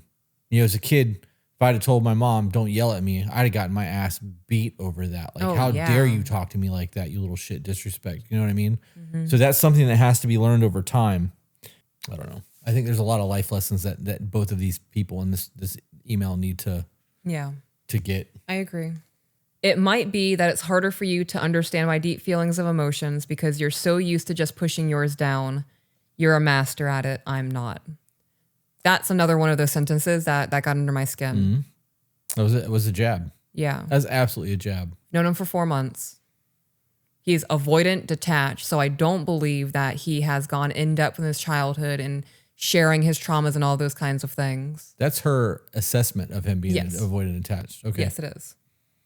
So if she means that with her full chest, you can't tell me he's a master at bottling up his feelings. He might be venting to his friends. Right. Or just not experiencing them. Yeah. You have to care about somebody to be wrapped up in their emotions. You meet somebody that's unhinged and you don't know them, you're not going to give your energy to that. Right. Somebody in the chat said they've been together for 4 months, moved in out of necessity or convenience, and now she's trying to sculpt him into the man that she wants him to be. It's a really good fucking point. It is. Continuing. Yep. My emotions overwhelm me sometimes, and I'm learning how to control it. Whether you see it or not, yours are overwhelming you too. And they're starting to come out as anger. Now we're both tangled up in these overwhelming moments. So she can be emotional and he can't. She can only be emotional on the way that she deems acceptable, because anger is an emotion. Yes, it is. So he needs to respond or react to the situation in a way that she agrees with. Otherwise, it's not acceptable. That is how that came across. Yeah. Because I cry. All the time. I don't let it get out of control. We will sit there and have a hard conversation and my eyes will weep. But I'm not... That's not happening, right? I'm not screaming. I'm not yelling. I'm not gasping for air. If it gets to that point with you guys and he just has to accept that that happens, if it takes him a point to get angry, right? You guys have been having conversations for 45 minutes and now he's becoming mad. The same way you get worked up and become upset, anger is men crying. First time I heard that anger is the way that men cry, it blew my fucking mind. Yeah. I never equated the two, and it totally makes sense. On that 45-minute conversation thing, though, I'd be more upset that we're still having a conversation 45 minutes later and it hasn't been resolved. Oh, God, no. If we're having a conversation 45 minutes, a deep conversation for 45 minutes, that means neither one of us did the work necessary to have the conversation about what really needed to be had. Right. We are unpacking all of the shit to get to the root of what needs to be discussed. And we're doing so in conflict versus doing the work on ourselves to go follow the strings back to the one thing that is actually the problem and go, hey, this is a thing. We can have a quick discussion, 5-10 minutes, and go on about our lives. Yeah. There are times where it may take 45 minutes, but there was a 25-minute break in that. Yeah. Like, there has never been an hour conversation where we haven't come to a resolution of something. Nope. It takes us maybe 10 or 15 minutes now. Yeah. If we have a really hard time trying to figure out what to say because we're both stupid and emotional, maybe like 30 minutes. But then again, there's a break in the center of There's that always because a break. Yeah. I will never forget that time when you were in the bathroom and I walked in there and we were having a spat. And I looked at you and I was like, you're going through this and I'm going through this. We're going through the same fucking thing right now. We're angry at each other about it. And you were like, holy shit. Ever since then, we have not had long, drawn-out conversations or even getting upset with each other. Right. Yeah. No, they're quick. Peach, do you ever feel like you have a knot in your throat when crying in those situations? Is that when you say you need to pause? I have trouble navigating those situations. If I can't speak, I need a minute. But it needs to be clearly defined that this is not the end of the conversation. I just need to compose myself. Yeah. So this is the end portion of what she said to him, and then she's going to continue speaking to us. Okay. I want to give you everything, all of my heart, all of my intentions, all of my attention. I want to be able to have uncomfortable conversations with you. I want to be there for you and with you on the good days and the bad days, the busy days and the boring days. If 4 months into a relationship, I would personally feel uncomfortable if 4 months into a relationship, somebody told me that they wanted to give me all of their heart. That's too much for me. Like, there's more that I need from you before we get to that step. That feels like without the perspective of having borderline, the obsession that happens, the favorite person that happens, the wanting to meld with somebody. Without that knowledge, I would view this as like you're doing too much too quick. All right, slow down. So the way that I would have phrased this, we're at the 4-month mark. We're trying to figure things out. I would have said, I know that we're having rocky times right now. You are somebody that I believe is worth putting my energy into. Even though we argue, even though I'm emotional, I want things to be better because I want to be with you. I want to build intentions with you. I'm starting to imagine a life that if you're not in it, it might fuck me up a little bit. To give you all of my attention, I would say I want you to feel loved like nobody's ever loved you before. I want to spend all of my free time with you. And when I'm not with you, I want you to know that I'm thinking about you. I think the wording of things matter. Absolutely. I'm scared too. Losing someone you love sucks. But if we keep going like this, we're going to lose anyway. And I'm not losing by not trying. If I'm not going to try, then there's no way of even winning. I need a teammate to pass the ball to sometimes. We don't need a referee. We're adults. You do need referees. I agree 100%. That was another one of those sentences where I was like, that's slightly toxic. Yeah. When I hear that we don't need referees, we don't need supervision, I understand handling things like adults, right? If you are to this level of disagreement and every conversation's an argument, you guys aren't talking about the things that fill your cups anymore. Every day there's a new problem. Yeah, you need a referee. You need somebody else to come in and try to take care of this pool because right now you guys are just a swamp. People didn't need referees. There'd be no therapists. There'd be no couples counseling. There'd be no coaching. There'd be no To Be Better podcast. Right. People need help. There'd be no mentorship. Right. If we just knew how to fucking do everything, there'd be nothing. Yeah. We need referees. We need coaches. We need people that have experienced the life that we haven't experienced just to give us wind us up and aim us in the right direction and at least hope for the best. Someone in the chat said she wrote in for a referee. So yeah, that is what this is. Oh, we shouldn't need a referee is what she said. We shouldn't need a referee. We're adults. With the abuse that I've experienced and the manipulation that I have gone through, if somebody told me we shouldn't need a referee, knowing that there is issues like that happening, that would increase my level of I'm not safe in this relationship. Right. If a man said that to a woman and he is explosive, can't handle his emotions, can't de-escalate himself, all of these things are going on, and then he tells his woman, well, we shouldn't need a referee, we can do this on our own. We can't. Right. You scare me. Yeah. Arlie said he would be labeled as abusive, controlling, unsafe, manipulative, narcissist would be thrown in there for sure. Continuing, we need to be handling this like adults, not throwing temper tantrums and crying about everything. We have It says a lot from somebody who emotionally. fucking cries about everything. Yeah. We need to handle like this like adults and not cry about everything. Yeah. She has stated that she cries about fucking everything. Woke him up crying. Continuing, Chris and Peaches, am I being too emotional? Am I being too much? Okay, I want to pause and say this here. Yes, I do believe you're being too emotional. I believe that your borderline kicked in. You latched onto this person. Maybe it was the feel-good hormones. He was giving you attention. There is so much lacking in this. He hasn't seen you naked. Women are a piece of fucking art. And they get gawked at like it. If the man you're with doesn't appreciate you like you're a piece of art, that's not your man. Like that right there, just hearing that you've been together for 4 months, having sex, being intimate, and he's never seen you naked, I don't need to hear anything else about the relationship. Even if there was a discomfort there on his end, like he's never had sex before and he's uncomfortable and all those kinds of things, we're going to work on this together because I want to be appreciated. He's still trying to look. Yeah. Yeah, even if he's never gotten laid before, especially if he's never gotten laid before. I think that, yes, you have made progress. You have demonstrated in your email that you are capable of wording yourself in a way that is not attacking to him. I do also believe that you have demonstrated how you contribute to a lot of the issues happening in the relationship in this email. So there are still a lot of things that need to be sifted through within yourself. And I believe that you need a lot of time before you even think about if this relationship ends, right?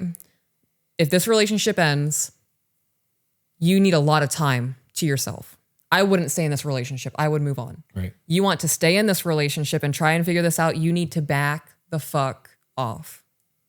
Let them know like, hey, we are in a lot of tension right now. I'm going to be honest, I don't even know if they are truly boyfriend and girlfriend. There was never a conversation had there. He is totally disengaged like he's not. So I would have a conversation of where are we at right now? Like, where do you want to be with me right now in this moment? And you have to be prepared for any answer. I'm frustrated. I don't know how to move forward and I'm tired of talking to you. Yeah. I don't want to deal with you anymore. When I got told that, it was a slap to the face, and I want to thank that man. Thank you for showing me the reality of what it was like to be with me in that moment. And I think that a person who works on themselves, and nobody's perfect. I cause issues in our marriage sometimes. Husband cause issues in the marriage sometimes. But it is never done from a place of, oh, well, he's going to learn now. Right. Or vindictiveness or pettiness or any of those kinds of things. That whole living for punishment shit is wild to me. So are we done with the email? Nope. Continuing. I've asked many times if he actually wants to be with me. He says yes, but he does say it in a snappy tone like he's annoyed. I've asked many times if he actually wants to be with me. This shit's annoying. Right. Like asking that many times. Sometimes I need reassurance, babe. Do I still make you happy? Right. Are you still madly in love with me? It's not a daily thing. No. I don't have to ask you thinking about leaving me? I know I got you. More ways than one. Asking for reassurance about, I view that as a check-in. I do too. Do I still make you happy? Mm-hmm. Right? Like that's a check-in question. Am I doing everything I need to be doing as your wife to make sure that our marriage is fulfilled? Asking, are you going to leave me, is a very different question. Yes. I'm curious how much of this relationship is still there out of necessity. For him or her? For him. Because Yeah. if they moved in together because they both had a hard time paying their bills, and this is how they're surviving right now, he's tolerating this shit. Yeah. To get to the next level of where he needs to go. Right. Has it been multiple times you've asked it since the beginning of the relationship? Or have you asked this multiple times since the issues have started in your relationship? Yeah, a lot of insecurity. Right? Because if things started getting rocky between us, I would ask you once, do you still want to be with me? If we were in a rocky place and I had to, if I felt the need to ask you, do you still want to be with me? One, that shows me that our relationship is fucked up. Because I already know that we're together. Like, that's it. But I'm only asking you once. You tell me, yes, I still want to be with you. I'm not asking you again. Because now we just have to figure out going forward what we can do to repair this. Right. You gave me the answer. You know how many times I've looked at the children and said, my answer is not going to change. Don't ask me again. Right. I'm starting to feel frustration with myself now because I too am tired of having to speak on it. I'm tired of being yelled at. I can't stand this tension that's constantly between us. It stings knowing that the person you're trying to create a life with is always annoyed with you. Okay, so when you guys got together, there was no intention of building a life together. When you moved in together, there was no intention of building a life together. You said it was out of convenience. Right. So when did that intention change? And was there a conversation about this? Or were you just assuming that that's the next progression because you guys went on a date or dated a few dates, decided to move in, and you're like, oh, well, yeah, the next thing is, of course, we're going to be together. We're already living together. Continuing. What's my next step? It's hard for me to just give up, and that's only going to feed even further into his fear of abandonment. But at the same time, this whole lack of accountability, lack of respect, and lack of even understanding is killing the relationship we've built. I know this email has been super long. I know you guys will have a good book. I hope you two have some good advice for the both of us, ways I can convey more directly about my emotions and not so often, and ways he can show up for me where he doesn't feel annoyed.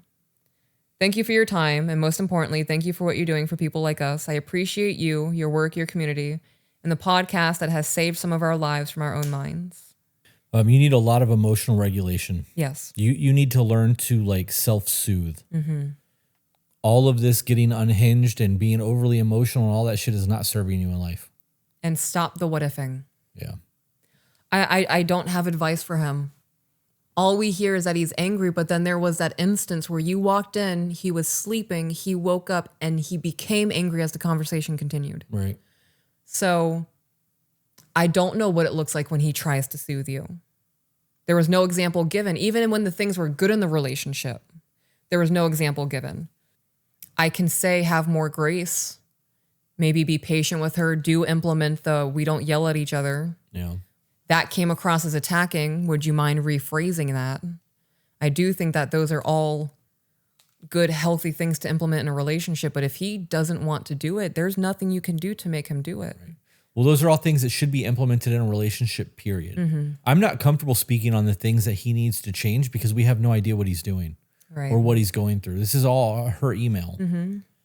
There was a comment left that we can touch on real quick, and then I think we should wrap up, take a break, eat lunch, and then come back and do the Q&A. Before you jump into that comment, I want to touch on this before I forget. In my last marriage, I was already on a healing path. It was nowhere where I am now. I was young, 18-year-old me. And I knew going into that relationship that he was explosive and a yeller and all of those kinds of things. And I was able to maintain myself for a limited amount of time. And then it got to a point where I was like, bitch, you're going to be explosive. I'm not just going to sit here and take it anymore. Right. And now I'm yelling back. And now I'm slamming doors. And I'm getting out of the car in the middle of an intersection. Being a traumatized person while unhinged is going to traumatize other people. And if he does have this fear of abandonment and all of these fucked up childhood things, and you're acting the way you're acting, and he's not regulated, how do you expect him to get through his own things to be able to help you? Right. It's crazy how we accept things as normal. Yeah. You live with a situation that becomes your this is what reality looks like. Yeah. And you believe that everybody's living like that because it's the life that you're living. This is the perception as reality. Yeah. So there was a comment left on the Patreon video that was posted to YouTube to be shared to Patreon. Okay. I wish we could have done a call on this. This was my email. And there's definitely explanations, not excuses in parentheses, for the job-related portion. I was interviewing for jobs, but never getting the jobs because my work history was inconsistent. The consequences of my non-working life and shitty lifestyle from before that I've actively been trying to tackle. So this is still choices that you've made. Right. You are paying for your sins, so to speak. That you're collecting the crops that you planted. Right. You're sowing what you reap. Reaping what you sow. Yes. Then she went on to say, things have changed now. The entire situation led me to seeking asylum in a domestic violence shelter. I've now found my way and am now self-sufficient. It's been a whirlwind of events since this email. I would love a follow-up. If things got violent, like I would like to know what's changed in your life and how you ended up in a woman's shelter. Like there's a whole lot of...